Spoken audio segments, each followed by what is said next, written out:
안녕하세요. 저는 최근에 이쁜 딸을 출산하게 된 결혼 2년차 30대 중반 여자입니다.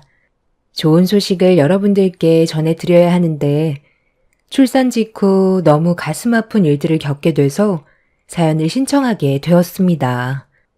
저희 부부는 결혼을 하자마자 남편과 아이 계획을 가지려 했었지만 생각했던 것보다 임신이라는 게 쉬운 문제는 아니었어요. 그리고 제가 임신이 되지 않자 시모는 몸에 문제가 있는 거 아니냐고 산부인과에서 검사를 받길 원했어요. 그 이유는 처음 인사를 드리러 갔을 때 시부모님께 바로 아이를 가질 계획이라고 말씀드렸는데 차질이 생기게 되면서 시모는 저에 대한 불만을 털어놓았어요. 시부는 시모에게 조급해하지 말라고 했지만 제 몸에 문제가 있는 것 같다며 불편한 시선을 보내길래 저 또한 불안해졌었죠. 옆에 있던 남편은 걱정할 거 없다고 편을 들어줬지만 계속해서 임신이 되지 않다 보니 걱정이 너무 많았어요. 그래서 산부인과에 찾아가 몸에 문제가 있는지 확인을 해보게 되었습니다. 그런데 걱정했던 거와 달리 충분히 임신을 할 수 있는 몸이라는 말을 들을 수 있었어요. 충분히 건강한 몸인데 왜 아이를 가질 수 없냐고 물어보니 의사는 여러 가지 환경적인 요인이 있을 수도 있다며 크게 걱정하지 않아도 되니 몸 관리만 잘한다면 충분히 아이를 가질 수 있다고 심적 여유를 가지라면서 남편의 건강 상태도 확인해 보길 권했습니다. 다행히 남편의 몸에도 큰 문제는 없었습니다. 이 소식을 듣게 된 시모는 다시 한번 서둘러 손주를 볼 수 있게 노력해 달라면서 저에게 부담을 줬지만 최대한 편하게 생각하려 했어요.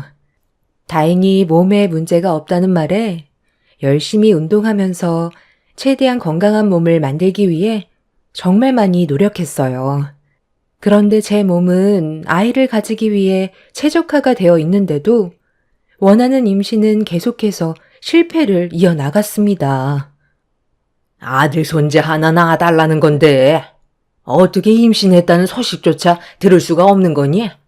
벌써 어영부영 1년이나 지나갔다. 도대체 언제까지 기다려야 하니?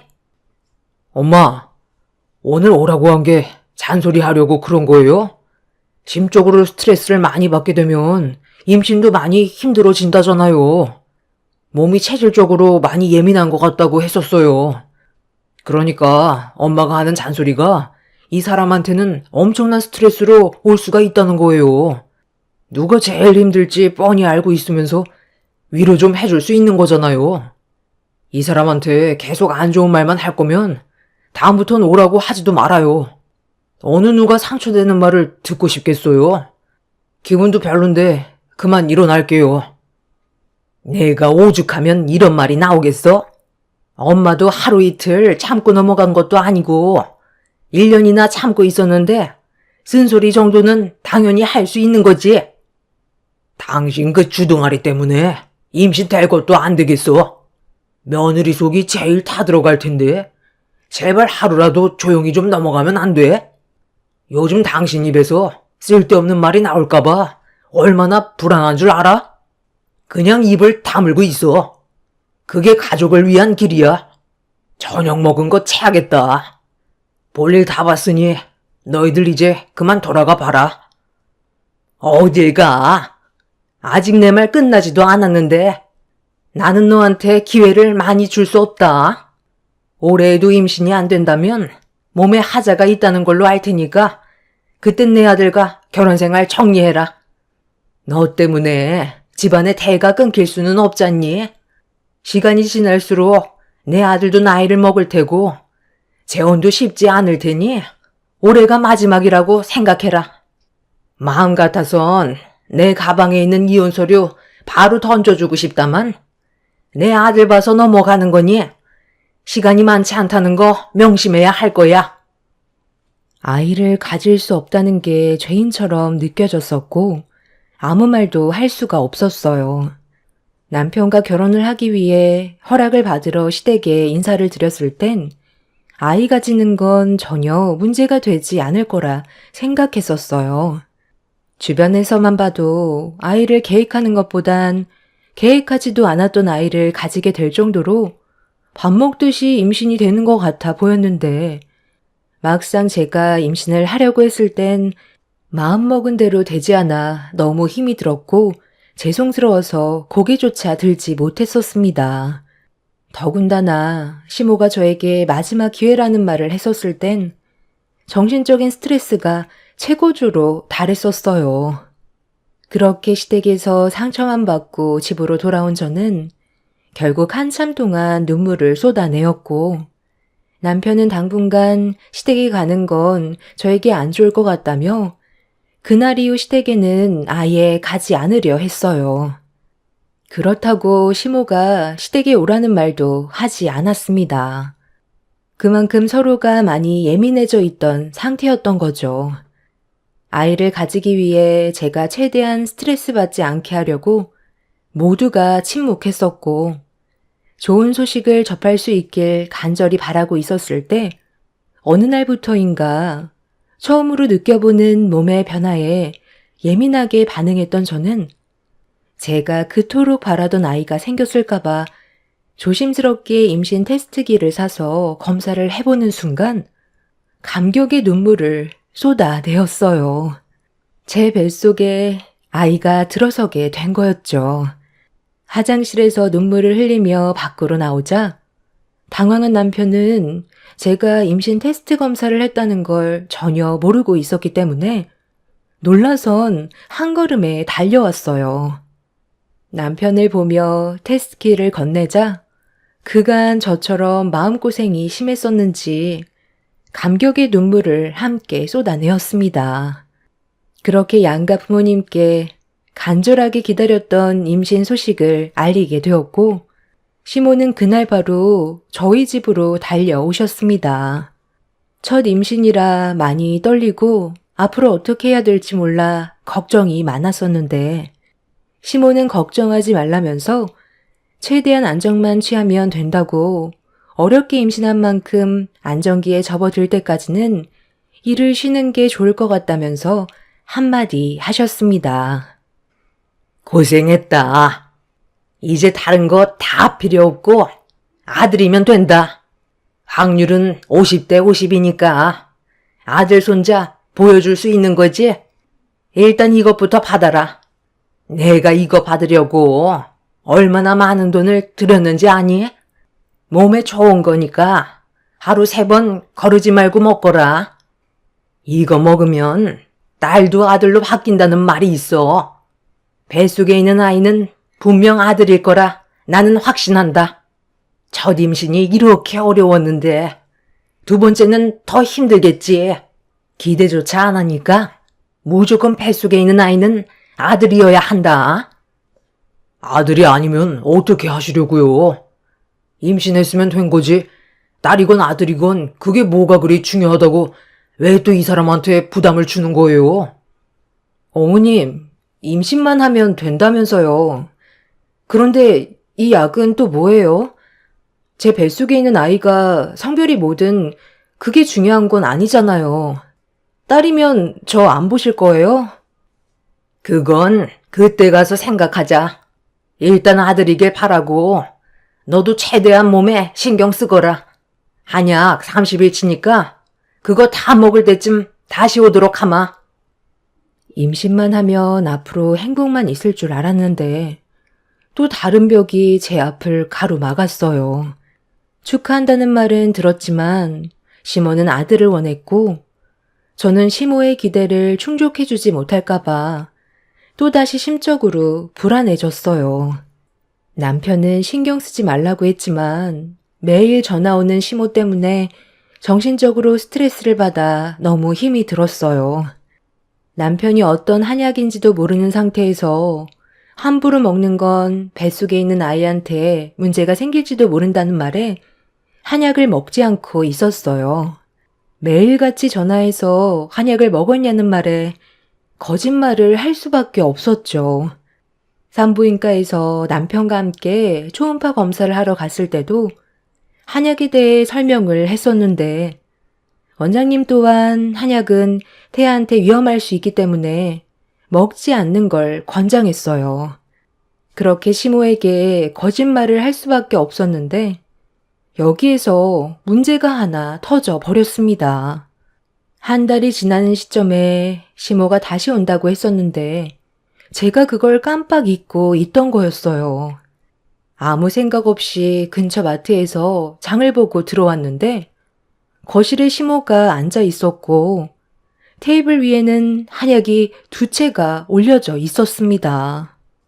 그걸 보자마자 식은땀이 흐르기 시작했고 시모의 표정을 살피면서 와서 앉으라는 말에 조심스럽게 자리에 앉았습니다.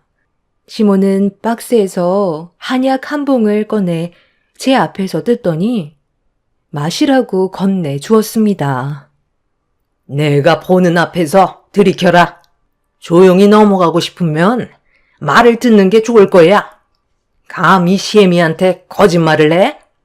매일 꼬박꼬박 잊지 않고 챙겨 먹는다더니 박스도 뜯지 않은 채 냉장고에 그대로 보관해 놓고 있어? 그러면서 나한테는 먹을만 하다고? 이게 얼마짜리인지 알기나 해? 한 달치가 무려 300만 원짜리야.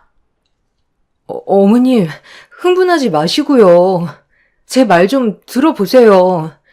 저도 어머님이 주신 거 챙겨 먹고 싶었는데요. 산부인과에서 물어보니까 한약이 아이한테 어떤 부작용이 생길지 모르기 때문에 조심하는 게 좋을 것 같다고 하길래 혹시라도 안 좋은 일이 생기면 안 되니까 최대한 신중하려고 했던 것 뿐이었어요. 기분 많이 상하셨겠지만 제 입장도 좀 이해해 주세요. 첫 임신에 정말 힘들게 아이가 들어섰는데 건강하게 세상 밖으로 나와야 하잖아요. 미리 말씀드리고 싶었는데 어머님 목소리가 너무 들떠 있는 것 같아서 제 입이 떨어지지가 않았어요. 많이 서운하시겠지만 아이를 먼저 생각해 주시면 안 될까요? 건강하게 세상 밖으로 나오는 게 우선이잖아요. 이 한약 먹고 아들 안 낳은 사람이 없단다.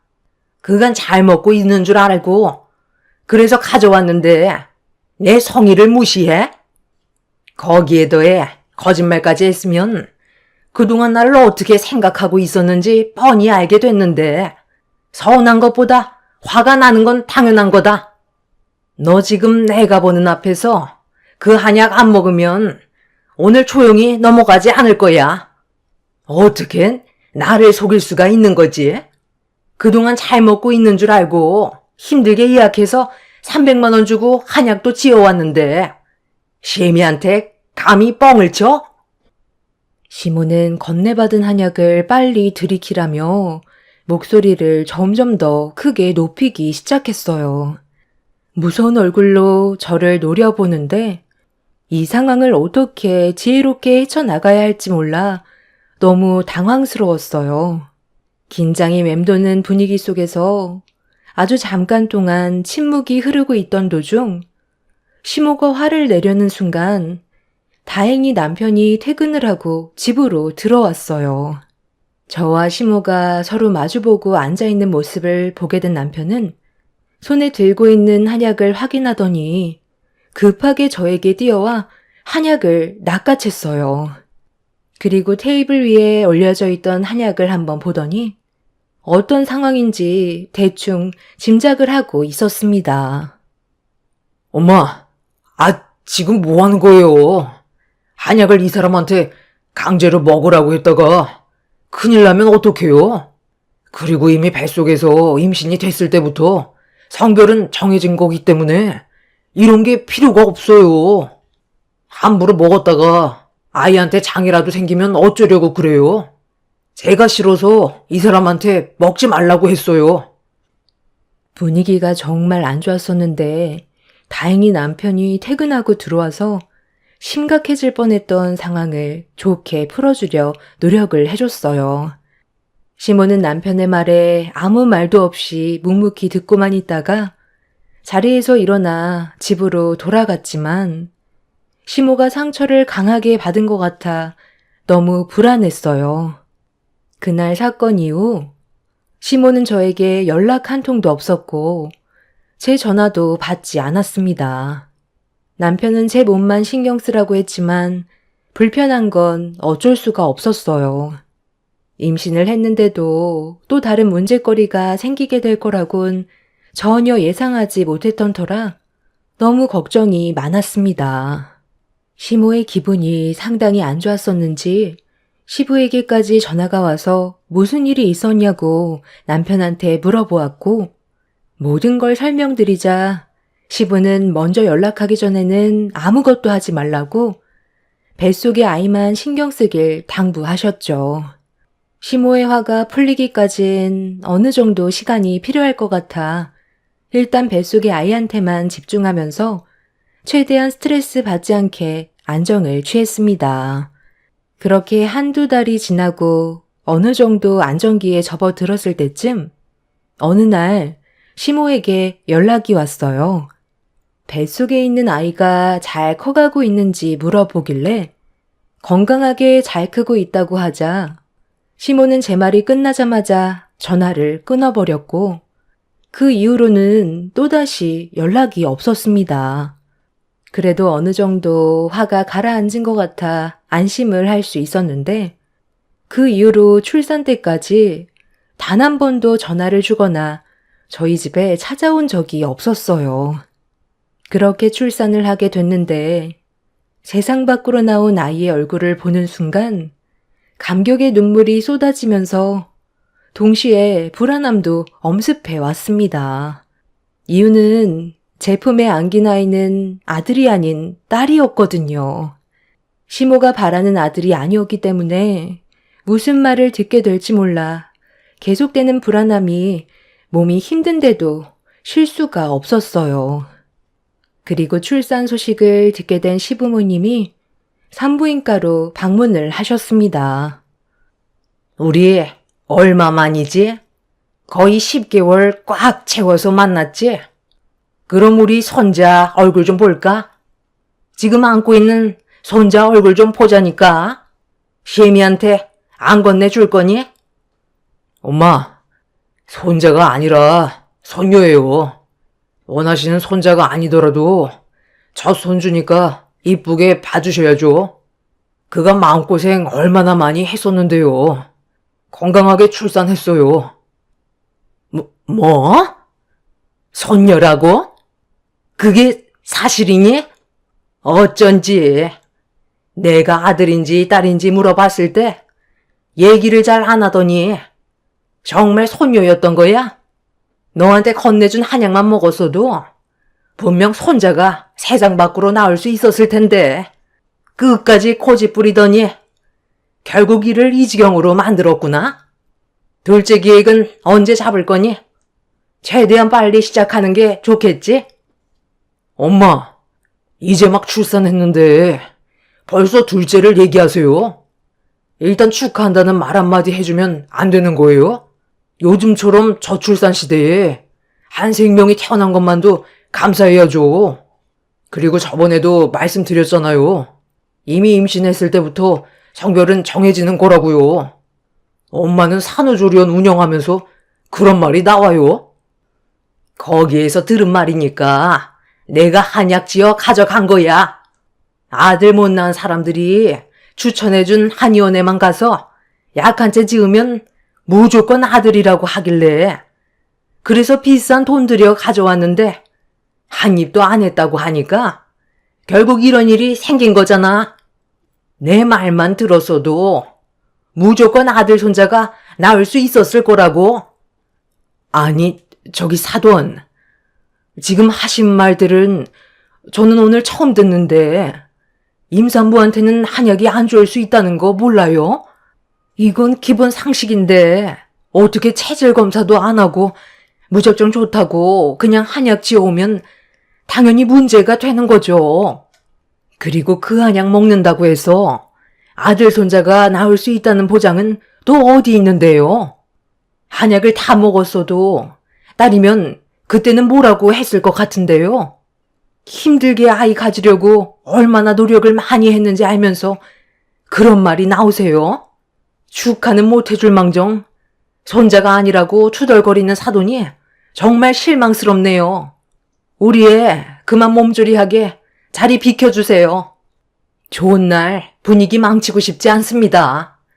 너는 그동안 이런 대우받고 있었니? 순식간에 안 좋아진 분위기에 엄마와 시모는 험한 말을 주고받기 시작했고, 딸을 낳았다는 이유 하나로 산부인과에서 한바탕 난리가 나버렸습니다. 시부는 상황이 더 안 좋아지기 전에 시모를 모시고 밖으로 나갔어요. 그제서야 겨우 조용해졌지만 앞으로 어떻게 살아가야 할지 그게 제일 걱정이었습니다. 손자를 기대한 시모가 손녀를 보게 됐으니 저를 곱게 보려 하지 않을 테고 결국 또다시 저에게는 스트레스를 받게 되는 일들이 반복이 될 텐데 그런 예상되는 상황들이 너무 싫게만 느껴졌어요. 분명 제 딸한테도 함부로 대할 게 뻔할 텐데 그런 그림들이 눈앞에 그려지자 더는 시모의 얼굴을 보고 싶지가 않았습니다. 제가 불안해하자 남편이 문제되는 일은 없을 거라며 저를 안심시켜 주었지만 불안한 마음은 쉽게 가라앉지 않았습니다. 그런데 다음날 시모가 다시 산부인과로 아침 일찍 찾아왔어요. 가족 모두 자리에 없어서 시모와 단둘이 있게 되는 게 너무 무서웠고 제 딸한테 어떻게 할지도 모를 불안함에 경직된 얼굴로 시모를 바라봤는데 저를 보자마자 웃는 얼굴로 전날의 일들에 대해 미안하다면서 시모가 운영하는 산후조리원에서 몸조리하는 게 어떻겠냐는 의견을 주었어요. 그렇잖아도 산후조리원에서 도움을 좀 받을 생각이었는데 시모가 딸 손녀라 절대 반대할 줄 알았던 조리원 초대에 저 또한 어느 정도 기분이 풀릴 수 있었어요. 시모가 기분이 풀리지 않았다면 운영하고 있는 조리원에 들어가는 건 아예 꿈도 꾸지 못했겠죠. 그리고 그때 마침 잠깐 외출을 하고 들어온 엄마가 볼 일이 끝났는지 들어오셨습니다. 시모는 엄마한테 제 몸조리를 위해 운영하고 있는 산후조리원에서 관리를 받게 해주겠다며 대화를 이어나갔어요. 엄마는 괜찮다고 했지만 시모의 끈질긴 설득 끝에 결국 저는 산후조리실로 자리를 옮기게 되었습니다. 그렇게 호화스러운 산후조리원에서 몸조리를 받을 수 있었는데 그날 저녁 식사가 나오는 순간 뭔가 느낌이 좋지 않았고 전혀 상상하지 못했던 충격적인 일들이 제 눈앞에 펼쳐지면서 경악을 하고 말았습니다. 아가, 그동안 정말 고생 많았다. 내 집처럼 편하게 지내고 이건 내가 직접 준비한 특별 산모식이거든. 몸에 좋은 것들로만 골라서 넣었으니까 아마 너도 만족할 거다. 모유 수유하는데 이 정도는 먹어야 든든하지. 조유가 얼마나 중요한지 너도 잘 알고 있지? 음식 다 식기 전에 서둘러 먹거라. 어머님, 그런데 이거 무슨 냄새예요? 처음 맡아보는 냄새라 좀 당황스러워서요. 백숙인 건 충분히 알겠는데요. 여기 안에 한약을 많이 넣어서 그런 거예요? 그러게. 한약 냄새라고 하기에는 너무 좀 역한데. 제 딸이 먹어도 되는 건 확실한 거예요. 음식에다 이상한 걸 넣거나 한 건 아니죠? 어떻게 만들었는지 알 수 있나요? 아유, 건강에 좋은 건 다 때려 넣었다니까요. 제가 설마 이상한 걸 집어넣었겠어요? 걱정 말고 믿고 먹어도 됩니다. 예, 뭐하고 있어? 원래 좋은 음식일수록 맛이 없는 거야. 이거 먹어야 수유량도 많아질 수 있는 거라고. 너 축하해 주려고 몇 시간 동안 힘들게 만든 건데 심희성이를 또 무시하는 거니?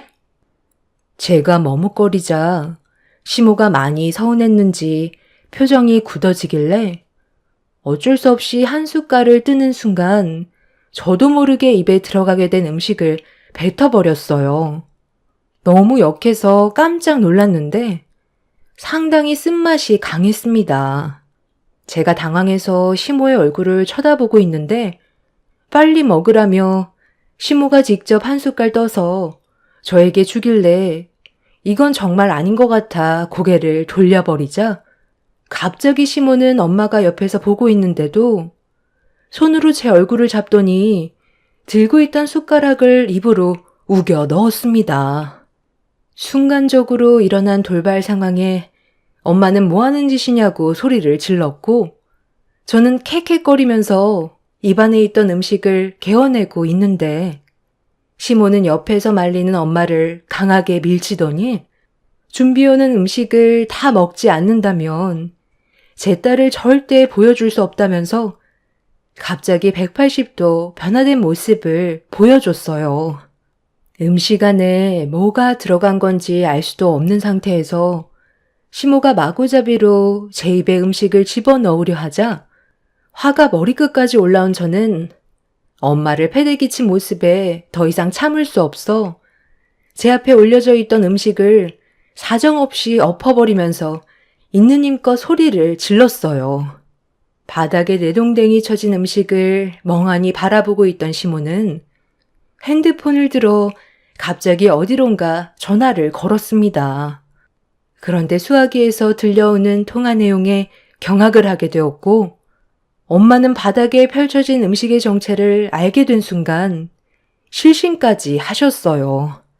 시모가 준비해온 음식은 소주로 만든 음식이었습니다.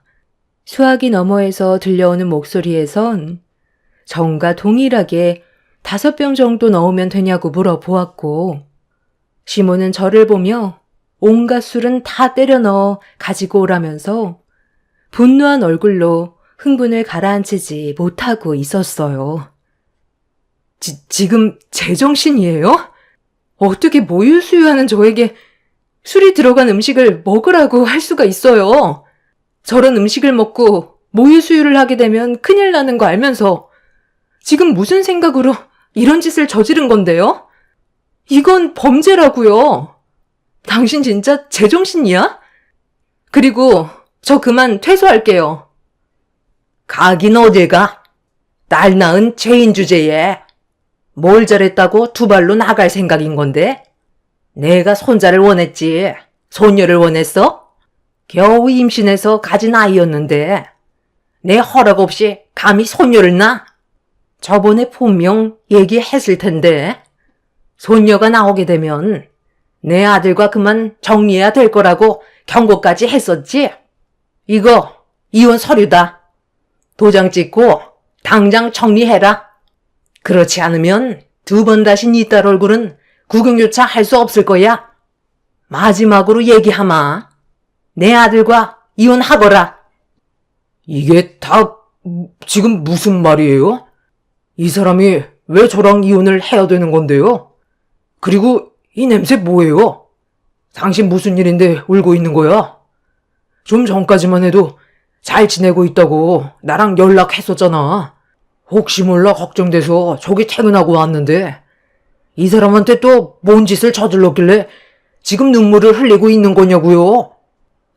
남편이 분노하면서 저희 엄마를 부축해 자리에 앉혀드린 뒤 화를 내고 있는데 문이 열리더니 직원이 또다시 음식을 만들어 가지고 들어왔어요.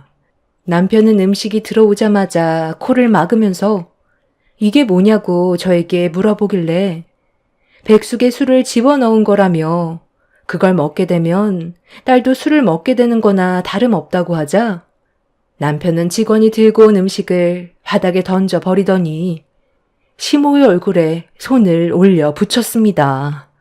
뺨을 맞게 된 시모는 경악을 했고 남편은 그 자리에서 경찰서에 신고를 했어요. 결국 시모는 이 문제로 경찰서에서 조사를 받게 되었고 뒤늦게 이 사실을 알게 된 시부와 저희 아빠도 너무 큰 충격을 받으셨는지 난리가 나게 되었습니다. 시부는 저희 부모님께 죄송하다면서 용서를 구했어요. 다행히 음식을 먹지 않아 문제되는 건 없었지만 손녀도 남편의 자식인데 손자가 아니라는 이유 하나로 충격적인 일을 저지를 거라곤 정말 상상조차 하지 못했었죠. 시모는 현재 법적 처벌을 위해 소송 중에 있는 상태입니다. 저보다는 제 딸한테 신체적으로 큰일이 생길 수도 있었던 문제라 가볍게 끝날 문제는 아니라고 합니다. 저는 조금의 선처도 해줄 생각이 없어요. 그리고 시부 또한 저와 제 딸의 안전을 위해 지금 이혼 소송을 준비하고 있습니다. 시모가 운영하던 산후조리원의 명의가 시부로 되어 있어서 다른 산모들에게 불신과 불안함을 조성한 이번 일을 통해 폐업을 하게 되었고 시부와 남편은 평생 시모의 얼굴을 안 보기로 결정을 내린 상황입니다. 정말 기억하고 싶지 않은 순간들이었고 아직까지도 온몸이 떨려올 정도로 정신적인 충격이 상당합니다. 요즘 시대에도 저런 시어머니가 있을 거라곤 꿈에도 몰랐네요. 남편은 시모가 징역을 면할 수 없을 거라며 이번 일이 마무리되면 모든 연락할 수 있는 수단을 끊어버릴 거라고 화를 가라앉히지 못하고 있습니다. 저희 가족에게 앞으로는 또 다른 피해가 없었으면 좋겠어요. 조용히 살아가고 싶은 게 제 소원입니다. 아직까지도 자신의 잘못이 뭔지도 모르는 시모가 꼭 무거운 처벌을 받았으면 좋겠어요. 법적 처벌이 확정이 되는 대로 여러분들께 소식을 전해드리도록 하겠습니다. 제 사연 들어주신 분들 언제나 행복하시고 즐거운 주말 가족들과 좋은 시간 보내시길 바랍니다. 감사합니다. 안녕하세요. 40대 여자입니다. 저에게도 이런 일이 일어날까 싶었지만 정말 이런 일이 일어나더군요. 저는 어렸을 때부터 가정 환경이 좋지 않아 무엇이든 악착같이 하고 살았습니다. 학교를 졸업하고 바로 음식점에서 서빙을 하고 요리 기술을 많이 익혔어요. 서러움도 많았고 비굴한 일도 많았어요. 하지만 조금이라도 빨리 성공할 거라는 열망으로 버텼죠. 그렇게 시간이 흐르고 성공하겠다는 열망 하나만을 가지고 저는 밥 장사를 시작했습니다. 어려서부터 야무지고 모든 깔끔한 성격을 가진 저에게 딱이었죠. 때가 좋았는지 처음 연 가게가 그야말로 대박이었죠. 나이는 어린데 손맛이 좋다, 아주 야무지다, 아주 깔끔하다 이런 칭찬을 들으면서 성장하였어요. 저보다 나이 많은 이모님들과 함께 일하기란 쉽지 않았지만 다행인지 이모님들도 제 편이 되어주셨죠. 요즘에서야 셰프니 요리 경연대회고 하지만 전 어린 나이에 모든 걸 제가 느끼고 깨달으며 성취를 이뤄냈습니다. 사장님, 오늘도 너무 맛있었어요. 아니, 이 집은 진짜 올 때마다 항상 똑같이 맛있단 말이야. 다음에 또 올게요. 네, 감사합니다. 그럼요. 아침마다 신선하게 다 재료 손질해서 그날그날 직접 만드니까요. 다음에 또 찾아와 주세요. 음식 솜씨가 훌륭한 엄마의 손맛을 이어받은 저는 남들보다 빨리 음식점을 열게 되었어요. 그리고 음식점은 소문이 나서 전국에 체인점을 여러 개 가지고 있어요. 지금 이 자리까지 올라오기가 얼마나 고되고 힘들었는지 몰라요. 한참 식당을 운영할 때 손님으로 만난 남편과 이른 나이에 결혼을 하게 되었고 슬아의 딸아이 한 명을 낳았어요. 부모님은 저까지 가난한데 가난한 남자를 만나면 어떡하냐부터 시작해서 말리셨지만 항상 관심과 사랑이 부족한 저에게 남편은 한 줄기 희망과도 같았죠. 어려서부터 힘들게 이 자리까지 우여곡절 끝에 올라올 수 있었고 항상 가난했기 때문에 늘 아쉬움이 뒤따랐던 순간들이었는데 내 가정을 꾸리고부터는 남들에게 아쉬운 소리 하나도 안 하고 살 수 있게 되니 그 얼마나 행복하던지. 남편은 택시 운전기사를 하다가 저를 만났어요. 남편도 저와 같은 흙수저였기에 어린 나이부터 택시를 몰며 생활비를 벌어내는 청년이었죠. 처음엔 단골 손님으로 그러다 그의 자상한 모습에 이끌려 결혼까지 하게 되었답니다. 가게가 한참 잘 되고 있던 터라 남편은 택시 일을 그만두고 결혼 후 본격적으로 가게 일을 돕기 시작했어요. 저도 옆에 바로 믿을 만한 사람이 있다는 것이 참 든든하였고요. 그래서 결혼을 하는구나 싶었던 나날이었죠. 가게 이모님들은 장난으로 서방 너무 믿지 마라. 네가 다 챙겨야 한다고 했지만 웃어 넘겼고요. 마무리는 내가 하고 들어갈 테니까 자기는 좀 들어가서 쉬어. 힘들 텐데. 오늘도 너무 고생했어, 여보. 가게는 나한테 맡겨. 에이, 그래도 혼자 마무리하기 힘들 텐데 같이 하자. 정말 괜찮겠어? 그럼 내가 주방 마무리는 좀 도와주다 갈게. 당신 고생하는 거 싫어서 그래. 그러니까 얼른 들어가서 쉬어, 어? 차라리 내가 고생하는 게 낫지. 당신 이 가녀린 몸으로. 아이고, 신랑 있으니까 이건 좋네. 누가 날 아껴주나 했더니 당신이 내 몸을 제일 아껴주네. 고마워. 자기 아니었으면 어쩔 뻔했을까? 남편은 자기보다 저를 더 살뜰히 챙겼어요. 어렸을 때부터 일만 하며 가장으로 살아온 내가 누군가의 보살핌을 받는다는 게 더없이 기쁜 나날이었죠. 그래서 모든 걸 믿고 맡겼어요. 남도 못 믿는데 남편이라도 믿어야지 누굴 믿고 사나 하는 심정으로요. 하지만 가끔은 일하는 게 저희 마음에 안 들 때가 많았지만 그래도 옆에 있는 것만으로도 고마웠어요.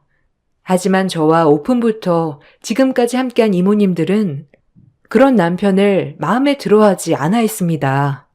그 이유는 사장이랍시고 겉멋이 너무 들었다고 해서요. 아니, 내가 말을 안 하려고 했는데 자기 일은 똑바로 안 하면서 저기 카운터 앉아갖고 돈만 샌다? 하라는 건 안 하고. 에이, 이모가 좀 봐줘. 아직 낯설어서 그렇지 뭐. 그리고 이런 일 안 해봤는데 어떻게 모든 걸 잘하겠어, 안 그래? 아니, 그래도 본인이 좀 발로 뛰고 해야지. 어떻게 가만히 앉아서 돈만 세냐? 내가 너 딸 같아서 말하는 거야. 신랑 단속 잘해.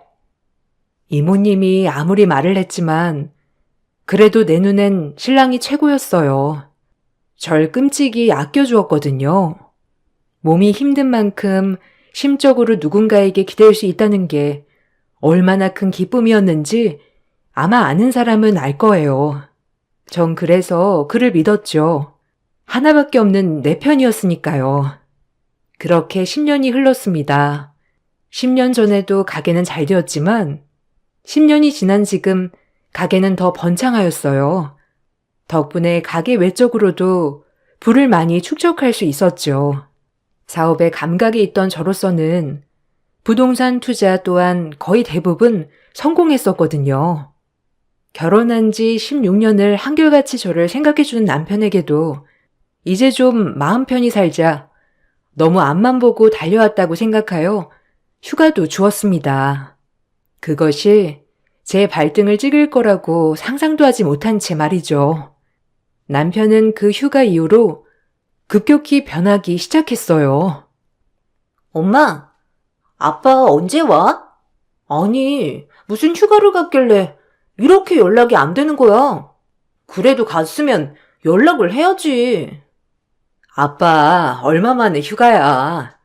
하루 종일 가게에서 주말 할 거 없이 자그마치 16년이야. 내가 네 아빠 가서 연락도 하지 말고 그동안 못 만났던 친구들도 좀 만나면서 즐기라고 했어. 우리 딸은 엄마랑 놀면 되잖아. 그치? 아빠 벌써 보고 싶어? 그게 아니라 연락은 그래도 해줄 수 있잖아. 엄마는 가만 보면 아빠를 너무 믿는 것 같아. 부부가 다 그런가? 그럼 믿고 살아야지. 자기 남편 못 믿으면 어느 누굴 믿고 살아? 엄마는 아빠 그리고 너 딱 둘밖에 안 믿어. 딸아이 말이 조금은 신경 쓰였지만 16년 동안 얼마나 힘들었을까 생각하며 저도 연락하지 않았어요. 남편은 고등학교 동창 친구들과 태국 여행을 갔거든요. 시차가 많이 차이 나는 건 아니지만 그래도 오랜만에 노는 거 얼마나 좋을까 하며 넘겼어요. 그리고 남편이 태국에서 돌아오는 날 남편은 어딘가 모르게 굉장히 들뜬 마음이 보였죠. 하지만 오랜만에 콧바람 쐬고 오니 정말 기분이 좋구나라고 생각하고 넘겼어요. 워낙 따지는 성격도 아니고 무조건 믿자는 주의여서 넘어갔던 것도 있고요. 잘 있었어? 가게는 괜찮았고? 그래도 나 없으니까 힘들었지? 당신 혼자 하기도 벅차잖아. 이젠 너무 규모가 커져서. 아니야. 그래도 늘 혼자 하던 건데 옆에 정자 언니가 많이 도와주기도 하고 자기만 잘 놀았으면 나야 됐네요. 그렇게 좋았어? 아주 싱글벙글이네. 얼마나 재밌게 놀았길래. 대수 씨랑 태영 씨도 다 같이 간 거야? 자기 고등학교 동창끼리 간 거잖아. 그럼 대수랑 태영이도 같이 갔지. 그래도 정자 누님이 나만 하겠어. 아, 맞다. 내가 이번에 쉬면서 생각해봤는데 이젠 주말에 좀 쉴까 해. 아무래도 나도 나이가 있으니까 좀 쉬엄쉬엄 해야겠더라고. 자기도 쉬면서 해. 몸 골아. 아, 그럴래? 그래. 자기 그동안 너무 고생했으니까 좀 쉬면서 해. 쉬면서 하은이도 좀 챙겨주고. 하은이가 얼마나 아빠 연락 안 된다고 하던지 하루 종일 기다렸어. 하은이 좀 신경 써주고 하면 좋겠다. 자기 친구도 만나고 하고 싶은 운동 있으면 해. 남편은 본격적으로 삶을 즐기기 시작했습니다. 저도 물론 그러고 싶었지만 저까지 쉬게 되면 오로지 가게들을 남들에게 맡겨야 했기에 성격상 그러지 못했죠. 남편은 태국을 다녀와서 안 하던 골프도 끊기 시작하고 마사지도 끊고 점점 밝아졌어요.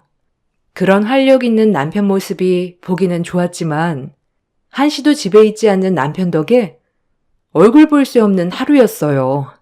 하지만 저와 같이 열심히 일한 남편에게 안식년을 주는 느낌으로 밖으로만 도는 남편을 탓하진 않았어요.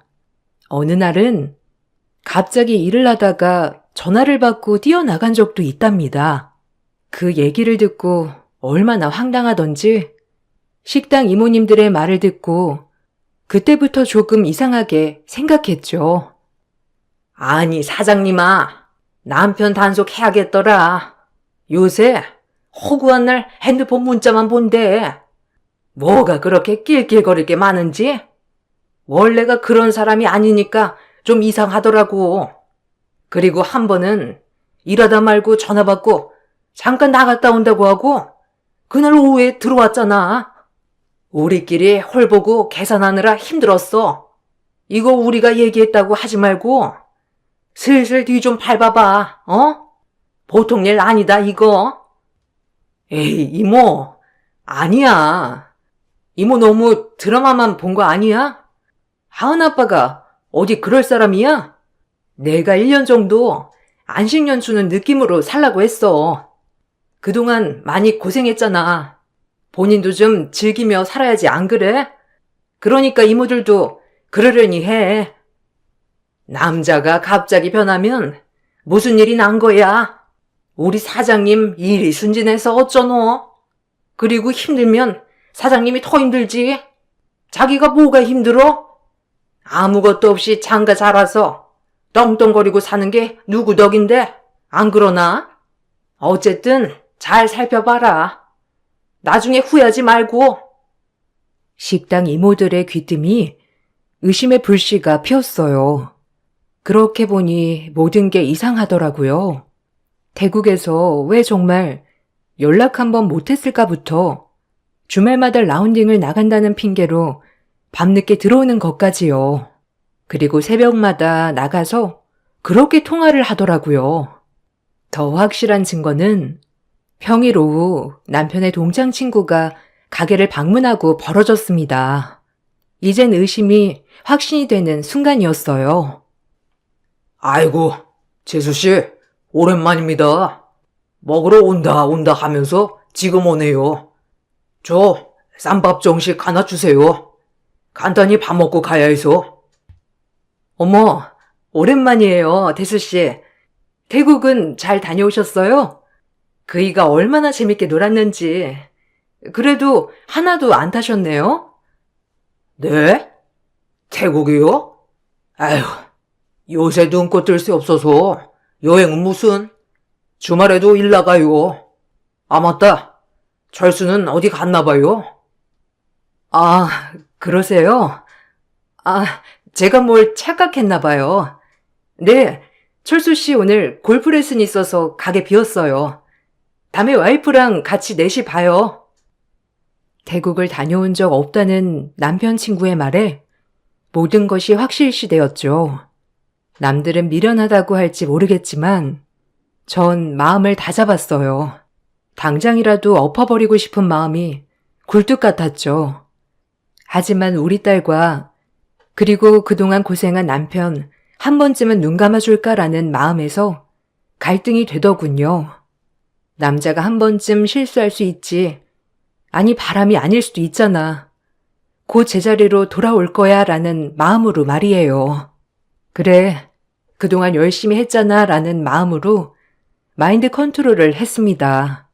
하지만 돌아올 거란 남편에 대한 기대는 점점 불안으로 번져갔죠. 남편은 의심조차 안 하는 저를 보며 점점 더 자유롭게 행동했어요. 일 끝나고 술 마시러 간다고 하고 외박도 일삼았고요. 점점 부부싸움이 시작되었죠. 부부싸움보다 더 마음 아팠던 건 믿었던 남편이었기에 충격이 컸어요. 자기, 요즘 왜 이렇게 변했어? 아무리 노는 게 좋아도 그렇지. 안 그러던 사람이 그러니까 불안해 죽겠어. 요즘 뭐하고 돌아다니는 거야? 아니, 내가 그동안 일만 했잖아.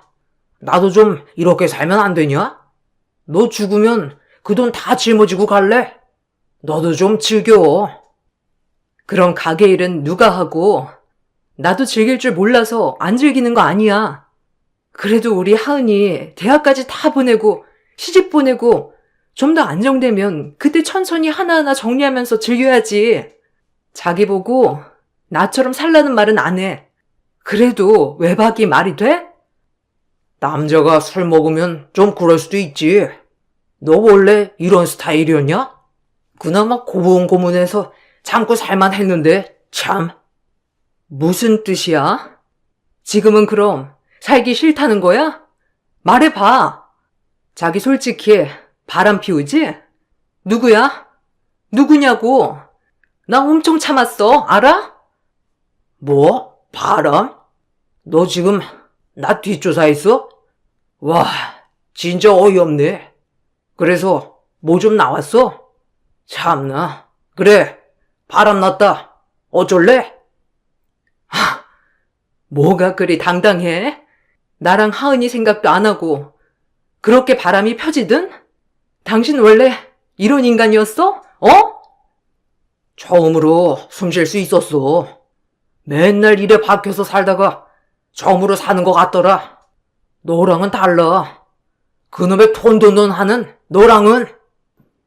남편의 말에 뒤통수를 한 대 세게 맞은 것 같았어요. 지금까지 내 돈으로 호요식한 사람이 제가 돈돈거리는 사람이라뇨. 정말 참을 수 없었어요. 상대가 누군지 몰랐으나 그때는 왜 이렇게 어리석었는지 그저 그냥 눈 감아 주었어요. 우리 딸을 위해서라도 가정을 지키고자 하는 마음이 컸던 것 같아요. 더 이상 안 물을게. 그래, 당신 열심히 살았던 거 알아. 그래도 그동안 하고 싶은 거 다 하면서 산 거 아니야? 그래서 이제 와서 뭐 어쩌자고. 더 이상 말하지 않을게. 정리해. 그러면 눈 감아줄게. 하지만 내 인생에 두 번의 용서는 없어. 이게 처음이자 마지막이야. 기다려줘. 정리할게. 나도 내가 미쳤었나 봐. 그러니까 조금만 기다려주면 금방 정리할게. 어떻게 관계를 무자르듯 정리하냐? 남편은 조금만 기다려달라고 했지만 저는 그 말도 참을 수가 없었어요. 바람 피운 게 뭐가 자랑이라고 대단한 로맨스 놀이 하고 있는 것처럼 그러나요? 전 단칼에 그 말에 거절했어요. 그리고 다시 제자리로 돌아오라고 다그쳤죠. 남편도 알겠다고 했고요. 장난해? 무슨 대단한 사랑이니? 못 기다려. 바로 정리해. 마지막이야. 내 인생에 두 번의 용서는 없다고 했어. 하은이 봐서 참는 거야. 남편은 겨우 알겠다고 대답을 하곤 방으로 들어갔어요. 전 그날 얼마나 울었는지 모릅니다. 세상이 무너지는 기분 같았거든요. 온 세상인 내 남편이 그동안 나와 살았던 세월이 숨막히는 세월이었다니. 그럼 도대체 난 남편에게 뭐였는지 이때 정말 살고 싶지 않았어요. 하지만 내가 책임져야 할 우리 가게 식구들, 그리고 내 딸 하은이를 위해서 열심히 살아야 했어요. 다음 날이 되어 전 아무렇지 않게 남편을 대했어요. 제발 바로 돌아오라는 마음에서요. 남편도 어느 정도 마음이 진정되었는지 다시 예전으로 돌아온 듯 싶었죠. 억지로 그래 한 차례 지나가는 고비일 것이라고 여기며 마음을 다잡았습니다. 아빠랑 엄마랑 이번 주말에 거기 새로 생긴 카페에 가고 싶은데 다들 시간 돼요? 우리 셋이 어디 나간 지도 오래됐잖아. 엄마는 괜찮은데. 여보, 그때 골프 약속 있어요? 없으면 우리 셋이 오랜만에 나가는 것도 괜찮은데 엄마 오전 출근만 하고 일찍 올 거거든. 아빠 안 되면 우리 둘이 가고 아빠 괜찮으면 셋이 가면 좋겠다. 오랜만에 맛있는 것도 먹고. 어때? 괜찮아. 그럼 그날 우리 하은이 먹고 싶은 거랑 가고 싶었던 곳 가면 되겠다. 그럼 하은아, 오늘도 좋은 하루 보내. 남편은 그렇게 예전에 다정했던 남편, 아빠처럼 돌아온 듯 했죠. 하지만 그것은 착각이었어요. 역시나 주말이 되자 남편은 사정이 생겼다며 손살같이 나가버렸죠. 이제 남편이 뭘 하고 다니는지 알아서 정말 허탈하고 비참한 마음이 들었어요. 전화해도 받지 않는 남편, 그리고 딸은 이유도 모른 채 아빠 왜 그러냐고 저한테 묻는데 가슴이 찢어지는 줄 알았어요. 아니, 아빠 뭐야? 같이 가기로 했으면서 어이없어. 그럼 엄마랑 둘이 가야지 뭐. 아빠랑 가서 셋이 사진도 찍으려고 했는데. 그러게. 오늘은 우리 둘이 놀아야겠다. 하은아, 그리고 또 먹고 싶은 거 뭐 없어? 오늘은 하은이가 하고 싶은 거 다 해줄게. 아싸. 아빠랑 나온 거보다 차라리 오늘 엄마가 내가 하자는 대로 하는 게 더 좋다. 주말마다 일찍 오면 안 돼? 엄마가 맨날 집에 있었으면 좋겠어? 그럼 우리 하은이 하고 싶은 거, 갖고 싶은 거 어떻게 사주지? 하은이 안 입고 안 살 수 있어? 아, 뭐야. 그럼 안 돼. 그래도 주말에는 이렇게 내 데이트 신청도 받아주세요. 아셨죠? 엄마랑 이렇게 나오니까 너무 좋아. 딸아이의 철없는 소리마저 그날은 구슬프게 들리더라고요. 모든 게 얼마나 다 미안하던지 전 그날 집으로 돌아온 남편에게 따져 물었어요. 그리고 남편은 오늘 가서 정리를 했다며 바락바락 우기더라고요. 더 이상 어찌할 수 없었습니다. 당신 뭐야? 하은이한테도 이럴 거야 정말? 아직도 정리 못했니? 도대체 누구길래 그래?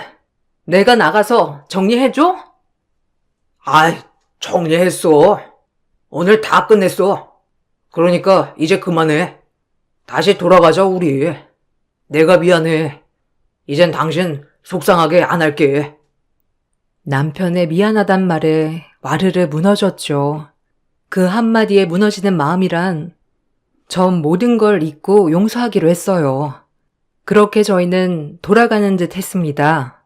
남편은 저에게 미안한지 전보다도 더 가게에 집중했고 이모님들 또한 그런 저에게 남편이 달라진 것 같다고 말씀해 주시기도 했어요.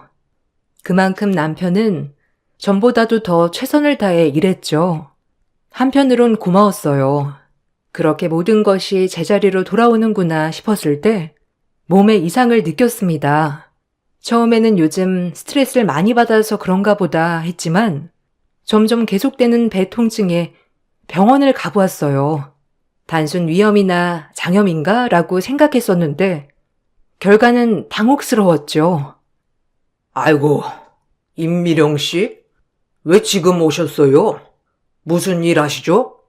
아유, 보호자는 안 오셨나요? 보호자가 왔으면 같이 얘기하고 싶은데. 아니요. 저한테 말씀해 주세요. 괜찮아요. 혹시 뭐 심각한가요? 웬만한 거에 충격 잘 안 받아요. 말씀해 주세요. 위암 말기입니다. 3개월 남았어요. 증상 없으셨나요? 이쯤 되면 통증이 꽤 심각했을 텐데. 연명 치료밖엔 할 게 없어요. 네? 지금 제가 시한부라는 거예요? 아니, 저 괜찮았어요. 요 근래 좀 통증 있는 거 말고는, 제가 그럼 위암이라는 거예요? 의사의 그렇다는 대답에 할 말을 잃었어요. 치료를 해도 조금의 연장선의 치료일 뿐 의미가 없다는 말. 하지만 조금이라도 삶을 연장하고 싶으면 당장이라도 치료를 해야 한다는 말에 뒤통수를 세게 맞은 것 같았어요. 어떻게 이럴 수가 있을까요? 어렸을 때부터 너무 성공만을 바라온 제 자신이 한심했어요. 건강이 최고인데 너무 앞만 보고 살았다는 죄책감. 우리 딸 아직 고등학교 졸업하지 않은 미성년자인데 엄마 없이 어떻게 살아갈까라는 마음. 별의별 생각이 다 들었어요. 그리고 왜 열심히 산 죄밖에 없는 나에게 이런 시련이 오다니요.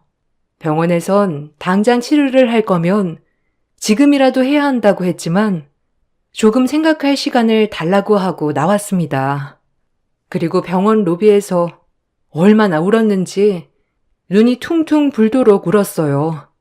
저보단 제 딸아이가 걱정이 가장 많이 되었죠. 그리고 전 그날 가게로 가지 않고 집으로 왔습니다. 왜 이렇게 딸에게 못해준 생각만 나는지. 제가 연락도 받지 않고 집에 오자 남편도 일을 마치고 집으로 왔어요. 그리고 불도 켜지 않은 집 불을 켜며 말하더군요. 아니, 가게도 안 오고 하루 종일 연락도 안 되고 무슨 일 있어? 아니, 울었어? 왜 그래? 오늘 병원 다녀온다더니?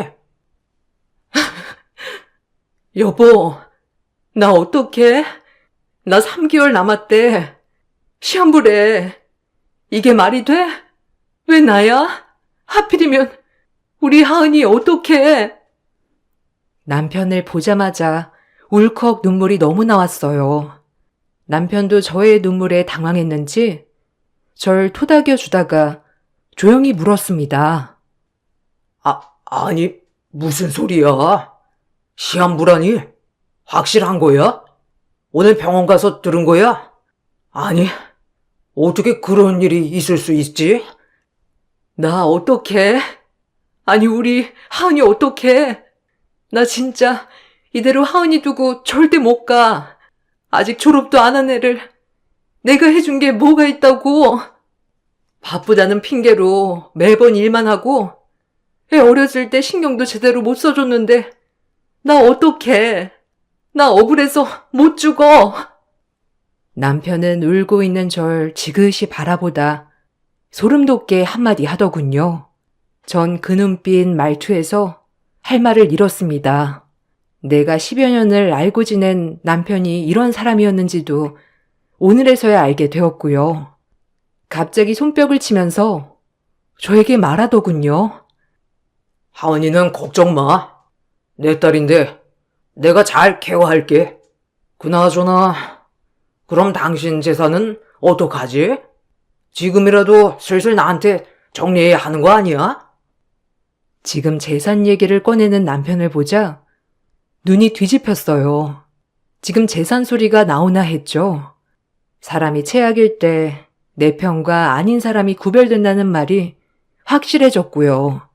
남편은 제 편인 척하는 남의 편이었습니다. 전 남편에게 악다구니를 쓰며 말했어요. 지금 재산 소리가 나와? 너 미쳤니? 내가 죽는다는데 아무렇지도 않아? 그래, 눈물 한 방울도 안 나오는구나. 그동안 네가 나를 어떻게 생각했는지 알 것 같아. 3개월만 참지 그랬니? 그래도 가는 길 편안하게 눈 감게 해주지. 빨리 가라고 아주 재촉을 하는구나. 네가 남길 재산만 50억이 넘어. 내가 가만히 있게 생겼어? 분명 처가 식구들 다 탐낼 건데 그 전에 네가 정리하는 게 맞지. 어차피 하은이는 내가 키울 건데 그 돈이 내 돈이 되어야 하는 것도 맞는 거고 다 하은이 생각해서 그러는 건데 왜 그래? 위선 떨지 마. 넌 그래봤자 사이코패스야. 어떻게 사람이 죽는다는데 눈 하나 깜짝도 안 할 수가 있어? 나 그동안 어떻게 살았던 거니?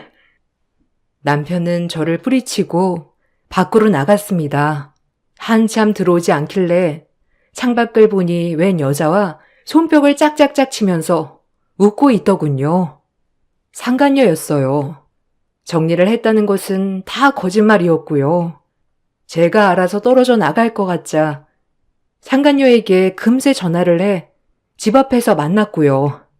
전 허탈했습니다. 3개월 기다릴 필요 없이 지금 당장 죽고 싶었어요. 하지만 우리 딸 하은이를 생각해서 꾹꾹 참아야 했죠. 딸에게 어떻게 말을 해야 할까 고민하고 또 고민했어요. 한참을 상간녀와 놀다 들어온 남편에게 말했죠. 어차피 남편은 더 이상 제 사람이 아니었습니다. 당장이라도 이혼을 할까 생각도 했지만 딸이 혼자 남아 상처받느니 3개월만 참자 생각했어요. 하은이한텐 내가 얘기할 거야. 천천히. 그러니까 하은이한테 입도 뻥끗하지 마. 그리고 당신 마음 이제 완전히 알았어. 그동안 나 그냥 당신 성공의 발판이었구나. 한 번도 날 사랑한 적 없었지 애초부터. 그냥 돈 없으면 난 자기한테 아무것도 아니었어. 이제 알았어? 너 마지막 가는 길 그래도 편히 보내줄게. 그래, 하은이한텐 네가 말해. 그리고 잘 생각해. 너 죽으면 처가 식구들이 득달같이 돈 달라고 달려들 텐데 하은이 내가 키울 거니까 재산 분할 잘 생각해야 해. 알겠어? 내가 할 말은 그게 다야. 정말 쓰레기 같았어요. 저런 발언을 뻔뻔하게 하다니요. 그렇게 그날 밤은 어떻게 지나가는지 모르게 뜬 눈으로 밤을 새웠어요. 그리고 남편 마음을 안 이상 예전처럼 돌아가기는 절대 쉽지 않다고 생각했죠. 그리고 다음 날이 됐는데 병원에서 연락이 왔어요. 처음엔 받지 않았습니다. 어차피 치료를 빨리 해야 한다고 할 내용 같았거든요. 두 번째 전화가 계속 오길래 받았어요. 전 놀랄만한 소식을 들었습니다. 하루 만에 죽었다 살았다를 왔다 갔다 했으니까요. 정말 말로 표현 못할 느낌이었죠. 네, 어제 진료받던 의사입니다. 임미령 씨 맞으시죠? 아유, 죄송해요. 차트가 뒤바뀌었네요. 오진입니다. 지금 당장 병원으로 오실 수 있나요? 저희가 원래 이런 실수는 잘 안 하는데 아유 어쩌다가 정말 죄송해요. 몰아드릴 말씀이 없습니다. 일단 병원으로 오시죠. 네? 사실인가요? 일단 바로 갈게요. 오진이면 어제가 잘못된 진단이었다는 거죠? 금방 가겠습니다. 기다려주세요. 전 쏜살같이 병원으로 달려갔어요. 결론은 차트가 바뀌었고 저는 경미한 위험이었죠. 그때만큼은 의사가 원망스럽지도 않고 그냥 기쁘기만 하더라고요. 이 느낌은 정말 모를 거예요. 하루 만에 죽다 살아난 느낌. 얼마나 고개를 숙이고 감사하다고 하고 나왔는지 전 하루 사이에 많은 것을 깨달았어요. 그리고 하루 만에 저에게 발톱을 드러낸 남편에게 응징을 하기로 마음먹었죠. 병원을 나와 변호사를 찾아갔어요. 이혼 소송과 함께 상간녀 소송도 같이 걸었어요.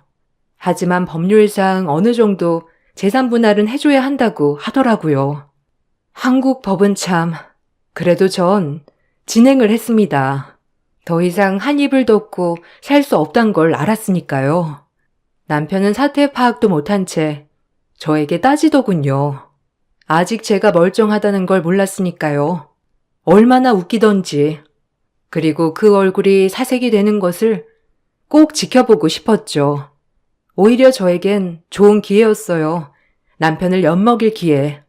이제 조금 남아있던 정마저 다 탈탈 털렸으니까요. 오히려 이런 상황에 정말 감사했어요. 진짜 내 편인지 아닌지 걸러낼 기회가 왔다고 생각했으니까요. 뭐? 이혼? 참나. 너 지금 재산 나한테 안 넘기려고 그러는 거지? 그래봤자 하은이는 내가 키운다니까. 너 잘 생각해. 그래, 마음대로 생각해. 하은이 내가 키워. 하은이 이름 입에 올리지도 마, 이 더러운 놈아.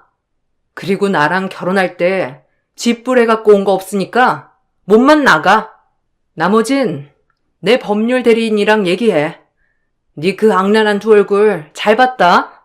그리고 상간녀 소송도 준비 중이니까 기다리라고 해. 네 잘난 상간녀한테, 알겠니? 더러운 것들. 그리고 하은이 다신 볼 생각도 하지 마. 이 더러운 놈아. 하루아침에 뭐 잘못 먹은 거야 아니고서야? 이게 단단히 미쳤네. 나 하은이 아빠야. 알겠어? 네가 이럴 때가 아닐 텐데. 남편은 하루 사이 제가 바뀐 걸 보고 어안이 벙벙해 했습니다. 그리고 더 세게 나오더군요. 얼마나 어리석어 보이던지. 그런 남편을 보니 이가 부득부득 갈렸습니다. 그리고 어떻게 이런 사람을 믿고 10여 년을 살아왔는지 정말 땅을 치게 되더군요. 그렇게 다정해 보이던 사람이 지금은 악마의 두 얼굴을 하고 제가 죽기만 바라는 치졸한 남자였으니까요. 소름이 돋았죠. 너 이렇게 한다 이거지? 하은이한테 엄마가 아파서 좀 미쳤다고 해볼까? 참나.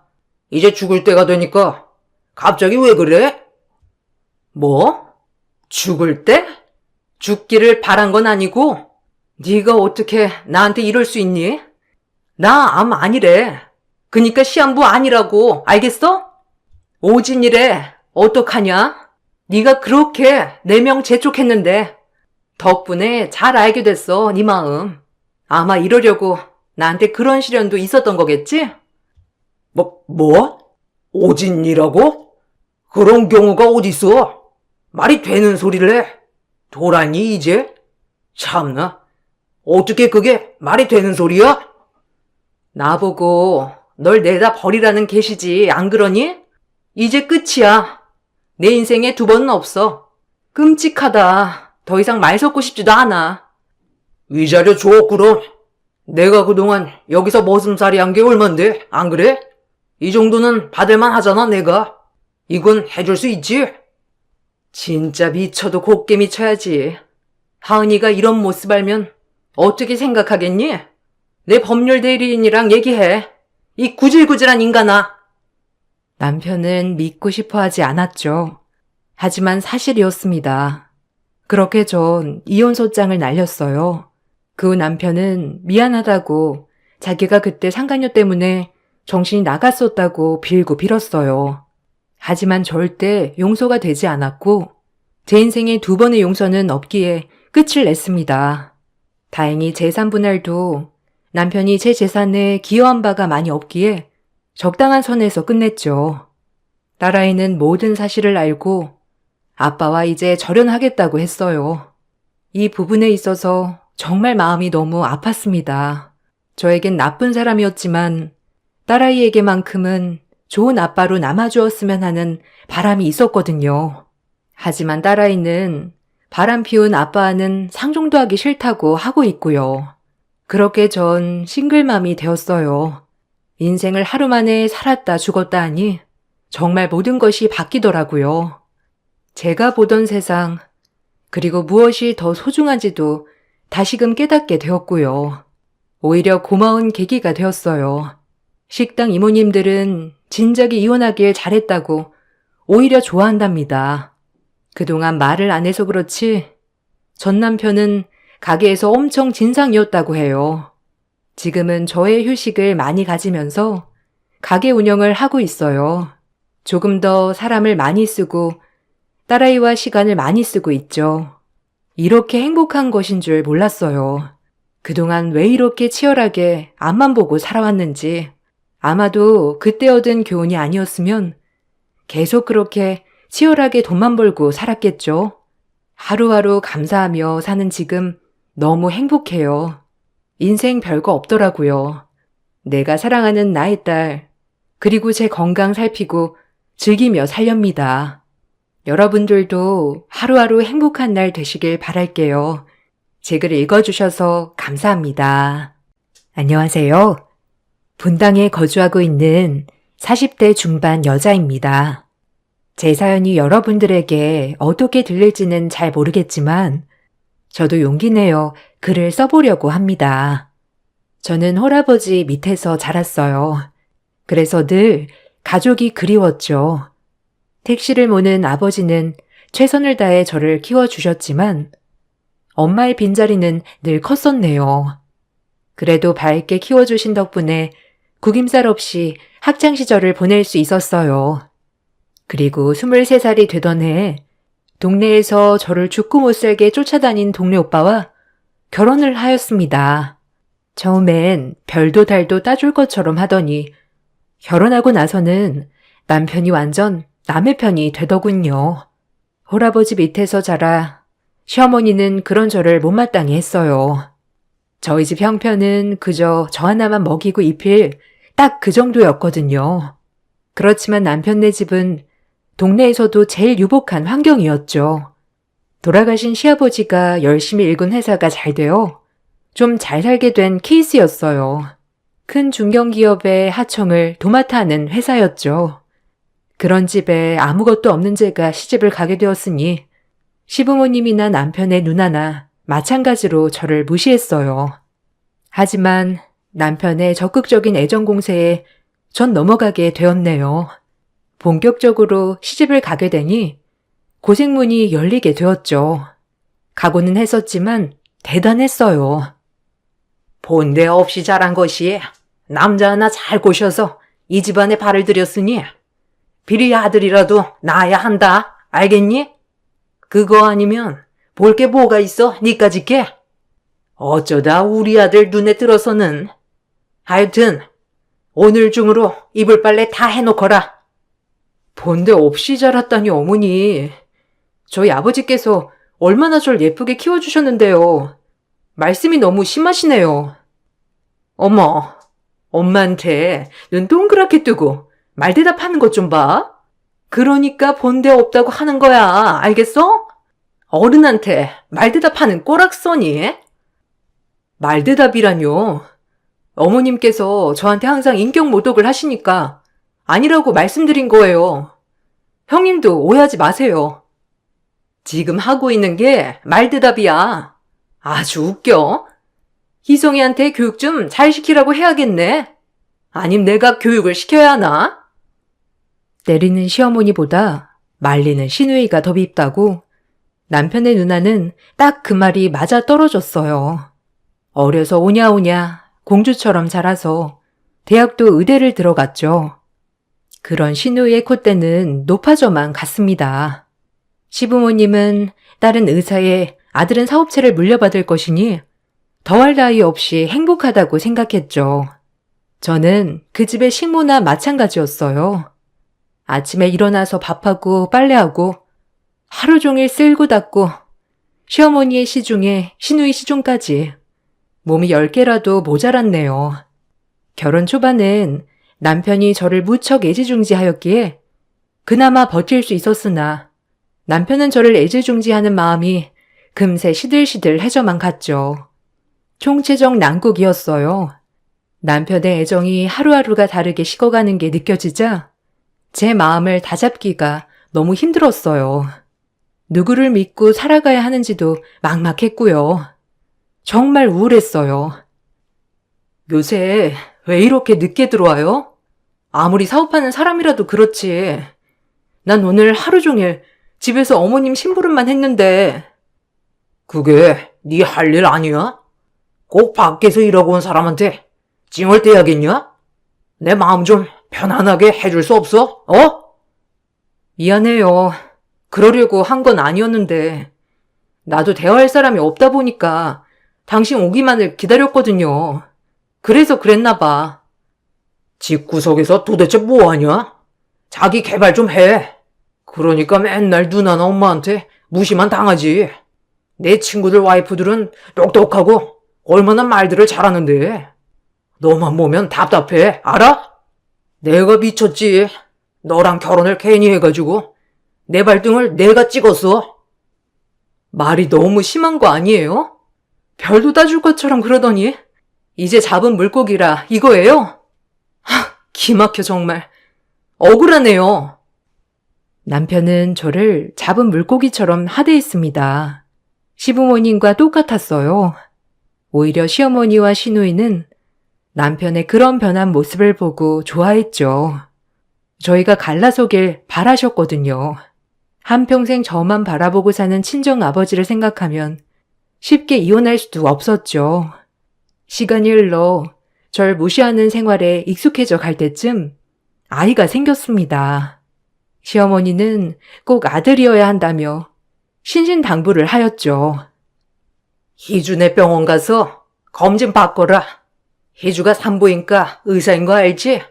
우리 귀한 손주인데 아무 병원이나 다니게 할 순 없지. 네, 그럴게요.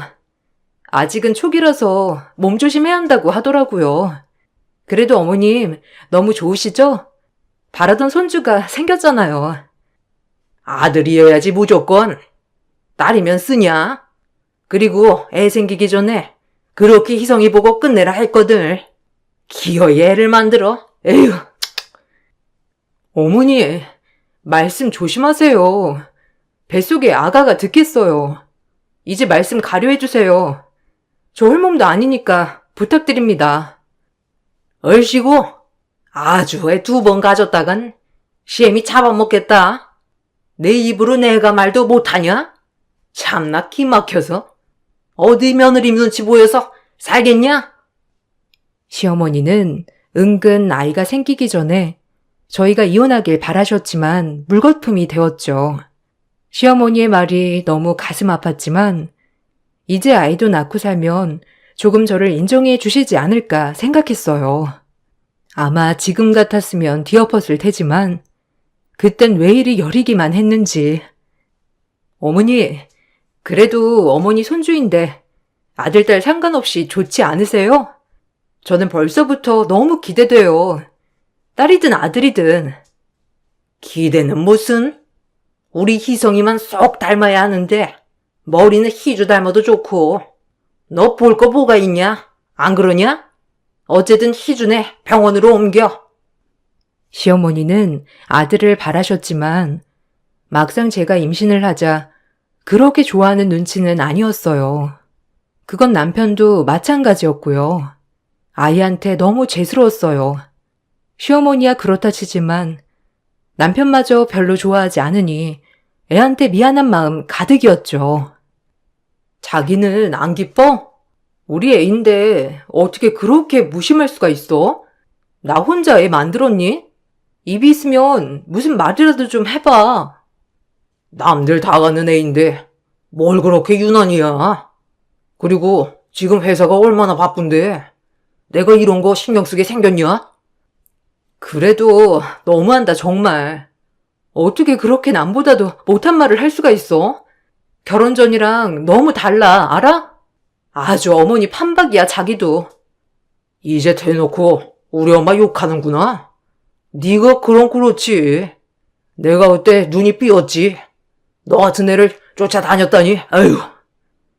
남편은 아이가 생겼어도 저에게 무심한 것은 똑같았어요. 그리고 철저히 저 혼자 태교를 하며 아이를 품었죠. 시어머니가 무조건 신우이 병원에서 아이를 낳아야 한다고 해서 결국 임신 10주 정도에 신우이 병원으로 옮겼어요. 그리고 정기검진을 늘 신우이한테 받기 시작했죠. 그리고 아이의 성별이 공개되는 날 신우이 입에서 나온 말은 놀라웠습니다. 어머, 딸 있네? 엄마, 어떡해. 올케 뱃속에 아들 아니고 딸인데? 하여튼 올케는 참 어떻게 미운 짓만 골라 하냐? 네? 딸이에요? 아, 전 괜찮아요. 딸이어도. 어머님이 많이 상심하셨겠어요. 무조건 아들 낳아야 한다고 말씀하셨는데. 올케 걱정이나 해. 엄마가 가만히 있을 것 같아? 에휴, 어쨌든 엄마도 알아야 하니까 내가 말할게. 기운 내라고. 신우이는 이 상황을 즐긴다는 듯이 말했죠. 전 딸이어도 너무 행복했지만 아들을 그렇게 바라온 시어머니를 생각하니 머리가 아팠습니다. 또 얼마나 저를 쥐잡듯이 잡을까 생각하면서요. 그리고 결국 시어머니는 제가 집에 도착하기도 전에 신우이 전화를 받고 알게 되었죠. 시어머니는 제가 집에 들어서자마자 온갖 욕을 퍼붓기 시작했어요. 정말 수치스러웠습니다. 전하에 쓸모라고는 눈꼽만큼도 없는 것. 세상 사람 다 낳는 아들도 못 낳고 결국 딸이냐? 애 낳고 갈라서라. 네? 어머니, 무슨 말씀을 그렇게 하세요? 갈라서라뇨.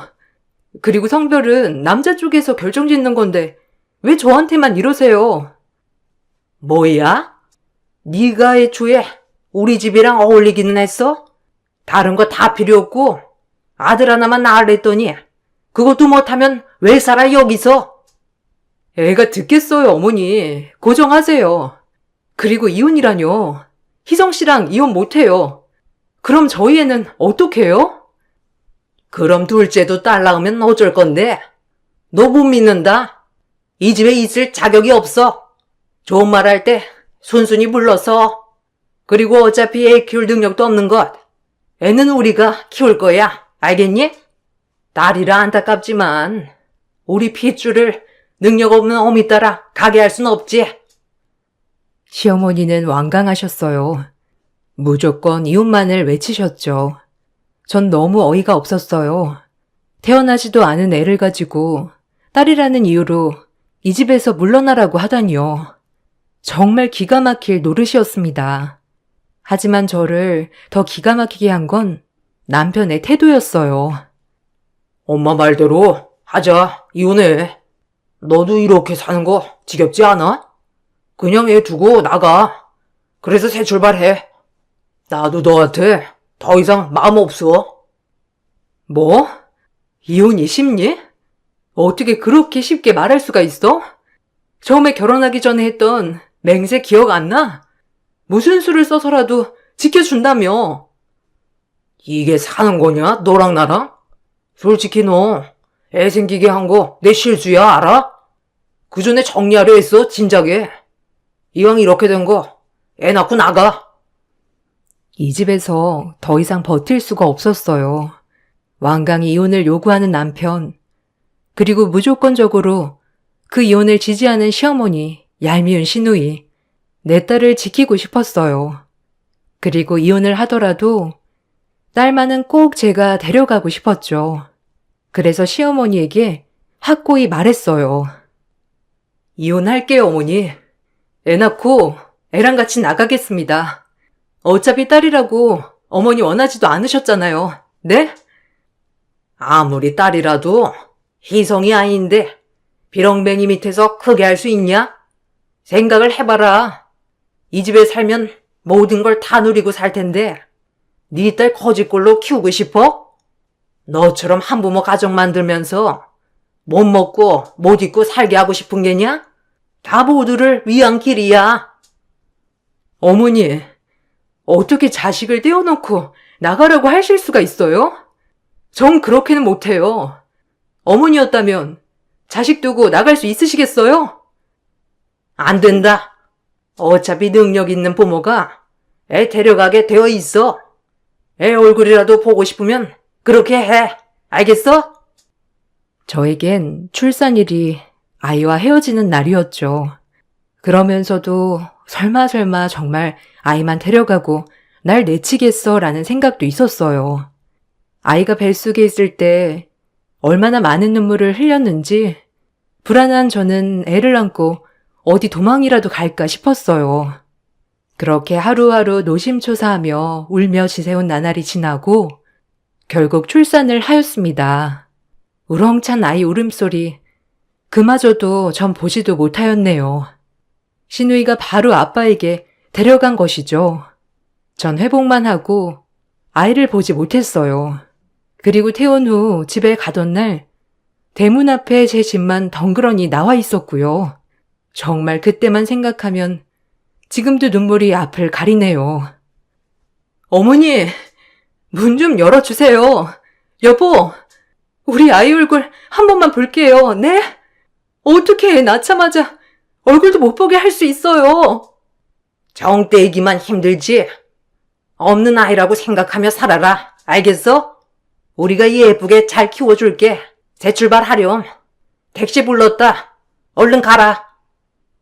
그렇게 전 아이를 낳자마자 생이별을 하고 이렇게 살면 뭐하나 생각하여 한강에 도착했어요. 이렇게 살면 뭐하나 싶었죠. 정말 아이를 데려와도 내가 키울 수 있는 능력이 있나, 아니면 시댁과 맞서 싸울 돈이 있나, 뭐 하나도 가진 거 없는 저를 생각하니 정말 이 세상을 살아갈 이유가 없었습니다. 한강 앞에 다다라서 신발을 벗어 던진 순간 눈물이 하염없이 쏟아지더군요. 이 용기로 살자. 죽을 용기로 살아보자. 그리고 딸을 찾아오자. 어떻게 됐든 딸을 위해 살아가자는 마음이요. 그리고 전 이를 악물었어요. 지금 당장 제가 할 수 있는 일을 찾아봤죠. 23살에 시집와서 경력 단절에 아무것도 할 수 없는 저는 여자가 하기엔 생소하지만 택시 운전이라는 직업을 택했습니다. 친정 아버지의 영향도 있었고 지금 당장에 할 수 있는 일이었기 때문이죠.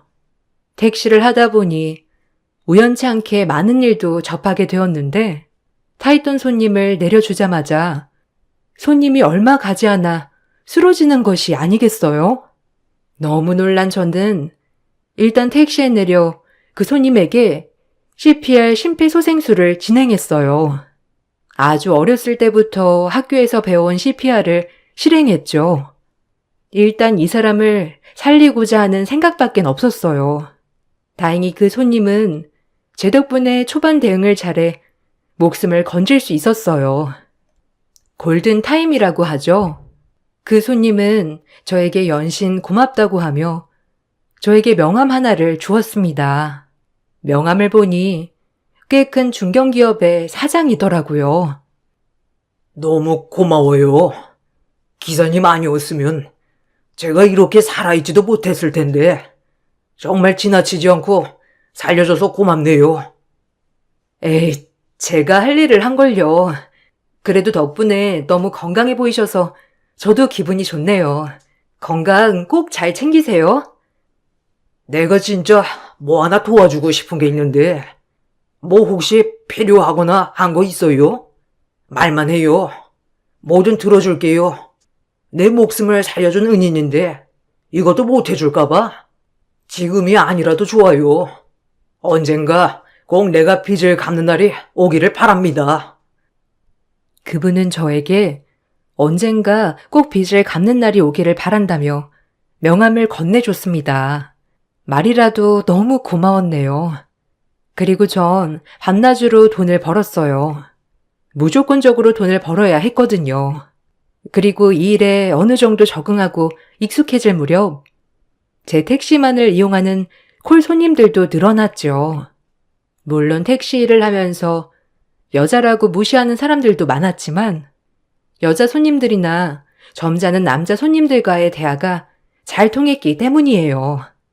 그렇게 8년이 지나 그날도 역시나 택시를 몰고 가는데 하나의 콜이 들어왔습니다. 한 초등학교 앞에서 꼬마 손님을 태우고 꼬마의 부모님이 있는 곳까지 안전운전을 해달라는 콜이었어요. 그렇게 꼬마 손님을 태우려는 찰나 너무 익숙한 얼굴, 저와 너무 닮은 모습을 보고 백밀러로 아이의 얼굴을 힐끔힐끔 바라보았죠. 저의 어린 시절이라고 믿을 정도의 남자아이였어요. 너무 익숙하기도 하고 눈이 계속 가 꼬마 손님에게 말을 붙여보았습니다. 안녕, 꼬마야. 혼자서 택시도 타고 의젓하구나. 아빠 엄마한테 가고 있는 거니? 기특하네. 의젓하게 혼자 택시도 다 타고. 네, 안녕하세요. 아빠 엄마랑 오늘 외식하기로 했거든요. 엄마가 픽업을 못 와서 오늘은 혼자 택시 타고 가는 거예요. 아, 그렇구나. 아줌마도 너 나이만한 딸이 하나 있는데 오늘 이렇게 꼬마 손님이 타주니까 아줌마가 딸 생각이 나네. 주책맞게 흐르는 눈물이었네요. 그동안 참고 참아온 눈물이었죠. 갑자기 떨어져 있는 딸이 생각나면서 딱 요만큼 컸겠다 싶더라고요.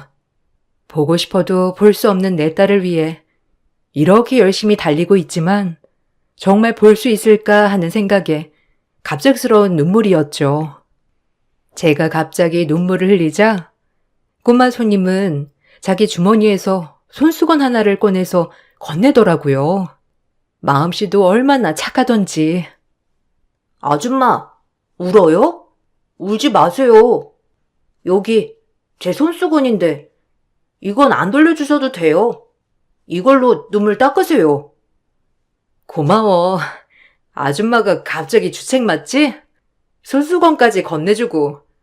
크면 여자친구들한테 꽤나 인기 많겠는데? 이름이 뭐니? 윤우진이에요.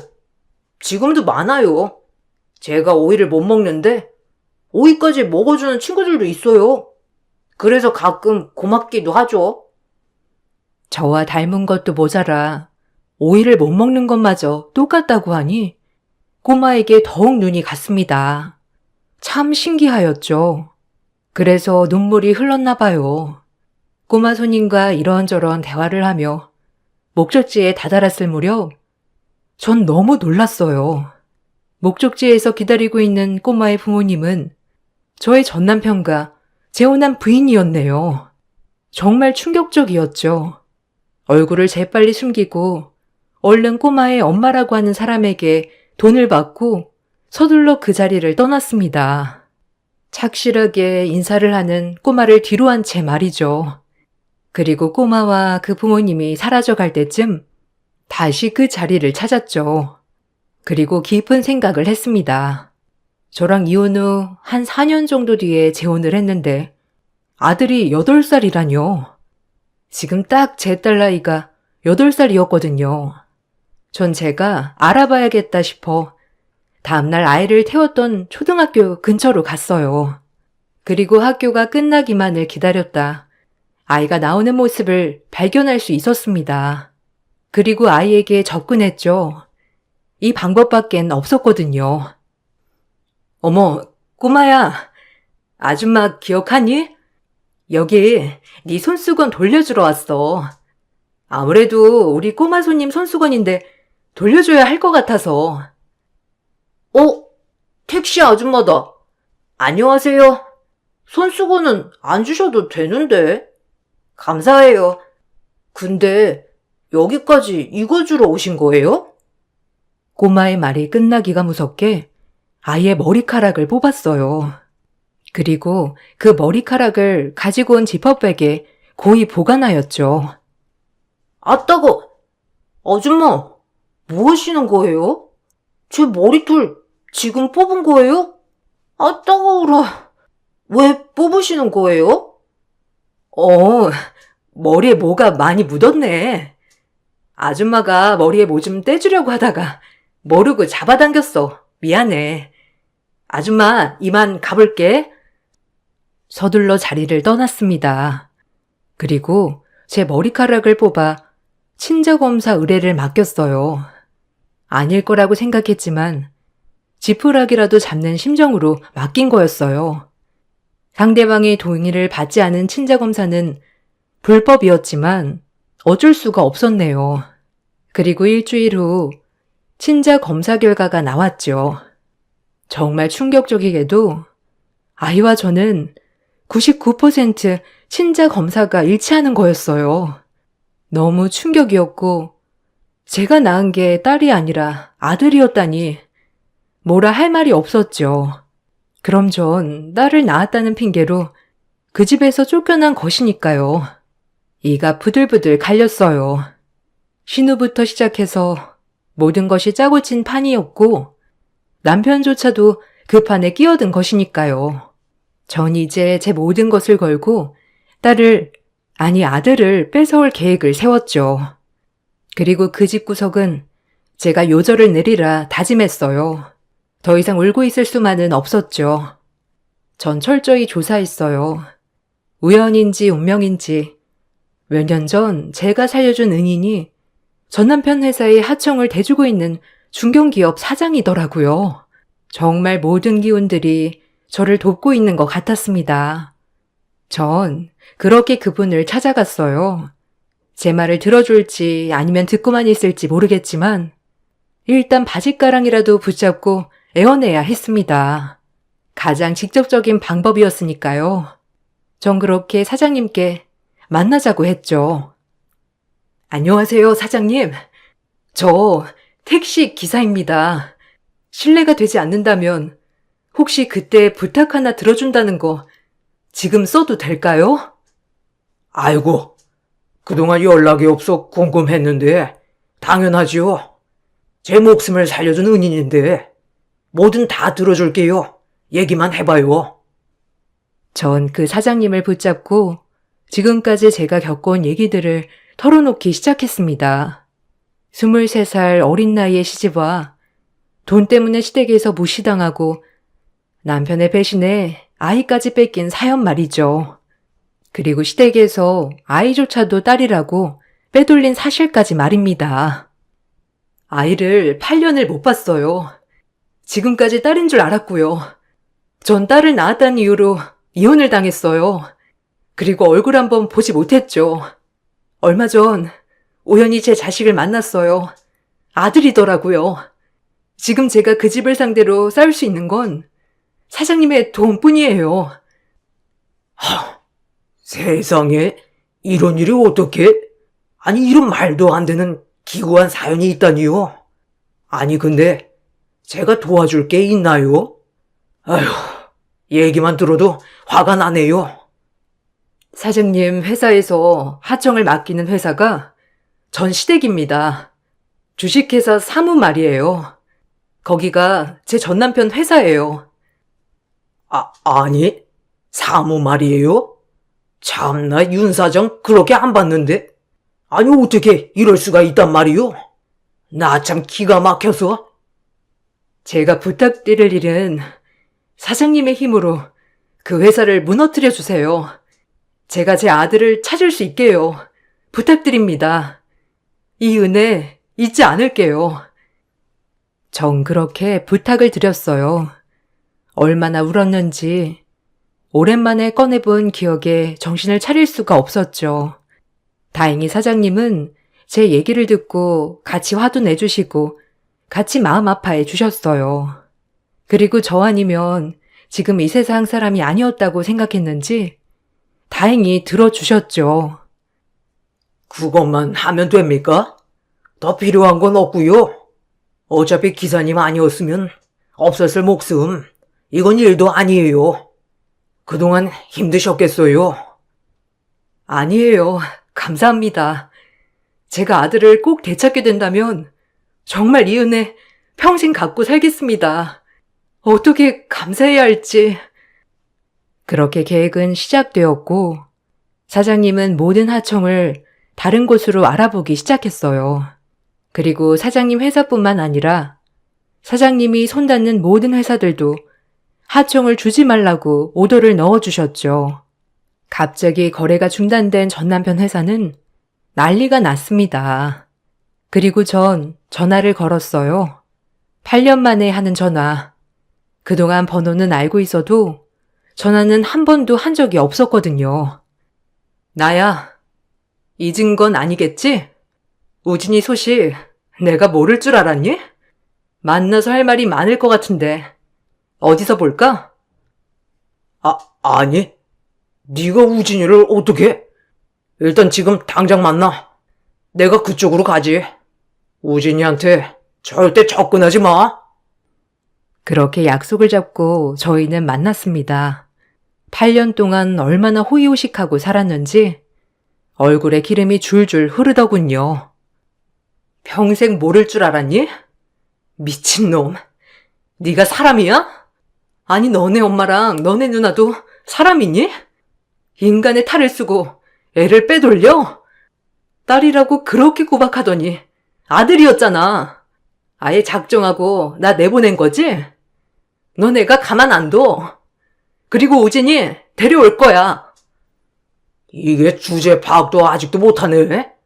우진이 데려가면 네가 키울 자신은 있고 딱 봐도 겨우 먹고 살만한 것 같은데 오버 좀 하지 마. 너 요새 거래 다 끊기지 않았니? 그게 누구 때문인 것 같아? 신만복 사장님 알지? 내 부탁으로 거래 다 끊어주신 거야. 뭐? 네가 신 사장님을 어떻게 알아? 아니 네가 그럴 능력이나 돼? 너 지금 뭔 짓 하고 돌아다니는 거야? 쫄딱 망해봐야 정신을 차리겠지 너네 집구석은?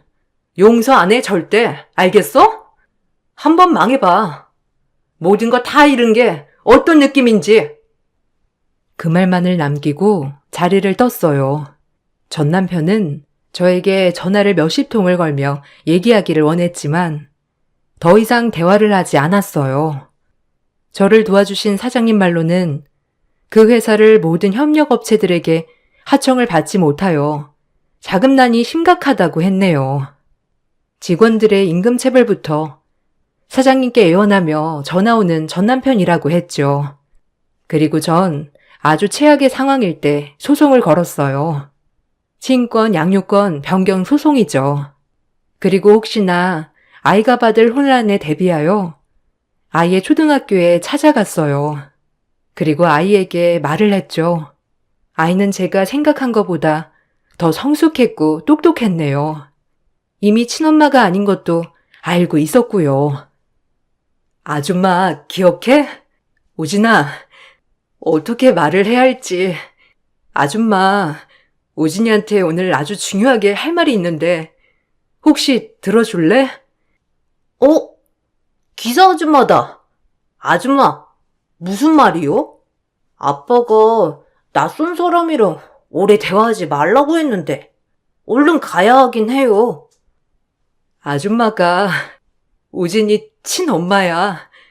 혹시 우진이 많이 놀랐어? 엄마가 아들도 못 알아보고 미안해 우진아. 아줌마가 내 친엄마라고요? 항상 우리 친엄마가 누군지 궁금했는데 보고 싶었어요. 아빠랑 할머니는 말을 안 해주셨거든요. 미안해, 우진아. 엄마가 늦게 와서 정말 미안해. 우리 우진이 엄마 용서해 줄래? 정말 미안해, 우진아. 엄마도 우진이 많이 보고 싶었어. 엄마 맞아요? 엄마, 우리 엄마라니. 나 이제 엄마랑 살래요. 엄마랑 떨어지기 싫어. 엄마 보고 싶었어요. 생각보다 아들은 저를 많이 이해해 주었고 늘 저를 그리워했다더군요. 아무리 할머니와 아빠가 잘해줘도 엄마 없는 삶이란 서러웠을 테니까요. 그렇게 저희는 부둥켜 안고 울었습니다. 그리고 소송을 시작하였고 남편 측은 모든 자금줄도 끊긴 상황에서 절 가만두지 않겠다며 길길이 날뛰었네요. 소송을 진행하는 과정에서 저의 불법 친자 검사가 논란이 되었지만 약식 기소되어 저는 벌금형만 냈죠. 전 신우는 의사 면허 박탈해 친자와 양육권 모두 저에게 돌아왔습니다. 그리고 정신적인 피해 보상까지 받을 수 있었네요. 아들이 다행히 저와 살고 싶다는 의사표현을 적극적으로 하여서 다행이었죠. 너무 고마웠네요. 지금까지 못 준 사랑 듬뿍 주리라 다짐했고요. 2년? 내가 가만 안 둔다. 이 독한 년? 몇 년 만에 나타나서 애 엄마라고 애를 데려가려 해? 그동안 입히고 먹인 게 누군데? 아줌마, 착각도 자유야? 아줌마 내가 빼돌린 내 아들. 이제 내가 찾겠다는데 누가 말려? 쫄딱 망했는데 우리 우진이 어떻게 키우려고? 전현 때문에 되는 일이 없어. 네가 뭔데? 갑자기 우리 집에 끼어들어서 이 사단이야? 네가 뭔데? 이 미친 거사? 끼리끼리 미쳐가지고 내 아들을 너네한테 맡길 수 없지. 정신이 제정신이어야 맡기지 안 그래? 이 정도만이 다행인 줄 알아. 내 인생 너네 집에 시집와서 꼬였어, 알아? 못돼 처먹은 인간들 같으니라고. 이제 그 잘난 돈도 없으니 볼 게 뭐가 있니, 너네 집안? 뭐야? 어디서 주둥이를 돌려 쪘단 게? 내가 가만히 있을 것 같아? 넌 내가 가만 안 둬, 알겠어? 우리 장손을 네가 감히? 할머니, 고모, 그만하세요. 우리 엄마한테 욕하지 말라고요. 그럼 할머니랑 고모 미워할 거야. 우리 엄마 몰아세우지 마요. 오진아, 내다 네 할미. 어찌 그럴 수 있어? 우리 우진이를 내가 어떻게 키웠는데. 우진아, 이리 오렴. 당장 저 악마한테 떨어져. 주둥이 다 물어요, 아줌마. 폭발해버리기 전에. 이제 우진이 내가 책임져. 내가 그동안 겪었던 고통, 당신들이 겪을 차례야. 알겠어? 그리고 전 남편의 재혼한 와이프는 이혼 소송을 걸었더라고요. 엎친 데 덮친 격이었어요. 건선징악인 것 같았죠. 너무 멀리 돌아와 아들을 만났지만 모든 걸 제자리로 돌려놓은 기분이라 행복했네요. 그리고 모든 걸 승소한 그 순간이 저에게 가장 값진 순간이었어요. 8년 만에 본 아들이 저를 그리워했다고 말해줬을 때 가슴이 미어지는 것 같았지만 이제 아들과 행복한 삶을 꿈꿀 수 있을 것 같았어요. 그 소송 이후에도 남편 측은 역으로 항소를 했지만 법원은 제 편을 들어주었죠. 그리고 전 남편 회사가 쫄딱 망한 틈을 타 그 사장님은 회사를 인수했어요. 그리고 저희 아들의 학자금을 내주셨어요. 정말 그 사장님을 생각하면 뭐라 말을 해야 할지. 내 목숨 빚진 인연. 우리 한번 끝까지 가봅시다. 열심히 사는 것 같은데 오진이 학비는 평생 걱정 말아요. 아휴, 감사합니다. 안 그러셔도 되는데 정말 감사해요. 제가 몸둘 바를 모르겠네요.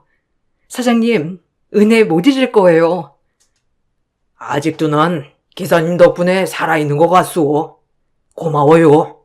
앞으로도 힘든 일 있으면 언제든 연락해요. 그게 나도 은혜 갚은 일이니까. 고맙습니다. 저 또한 사장님이 저 도와주신 거 잊지 않고 베풀며 살아갈게요. 너무 감사해요. 진기한 인연으로 여기까지 올 수 있었어요. 지금은 아들과 단둘이 살고 있지만 너무 행복해요. 가끔 아들이 제 아빠를 그리워하는 것 같아 걱정이 되다가도 아빠랑 할머니와 사는 것보다 지금 저와 이렇게 사는 게 너무 행복하다고 말해줄 때마다 모든 것을 다 얻은 기쁨이에요. 헤어졌을 때만 생각하면 아직도 정신이 아찔합니다. 돌고 돌아 만난 우리 아들, 제 목숨이 닿는 날까지 아들에게 헌신할 예정입니다. 제 목숨보다 아까운 아들이니까요. 사장님과는 간간히 연락을 하고 지내고 있어요. 명절이면 친가족처럼 이것저것 많이 보내주시고 아들과 함께 인사도 간답니다. 피로 이어진 사이는 아니지만 그 어느 사이보다 정말 각별해졌네요. 외동으로 자라온 저로서는 든든한 친정 가족이 생긴 것 같아 이것 또한 행복이지 싶어요. 그리고 벌써 아들은 18살이 되었어요. 머리가 좋아 의대를 가고 싶다고 하는데 제 몸 다하는 날까지 아들을 훌륭한 사람으로 키워내고 싶네요. 제 글을 재밌게 읽으셨나요? 오랜만에 떠오른 추억 생각나는 대로 써봤는데 이젠 지나가 버린 추억이 돼서 웃으면서 글을 쓸 수 있었어요. 귀한 시간 제 글 읽어주셔서 정말 감사합니다.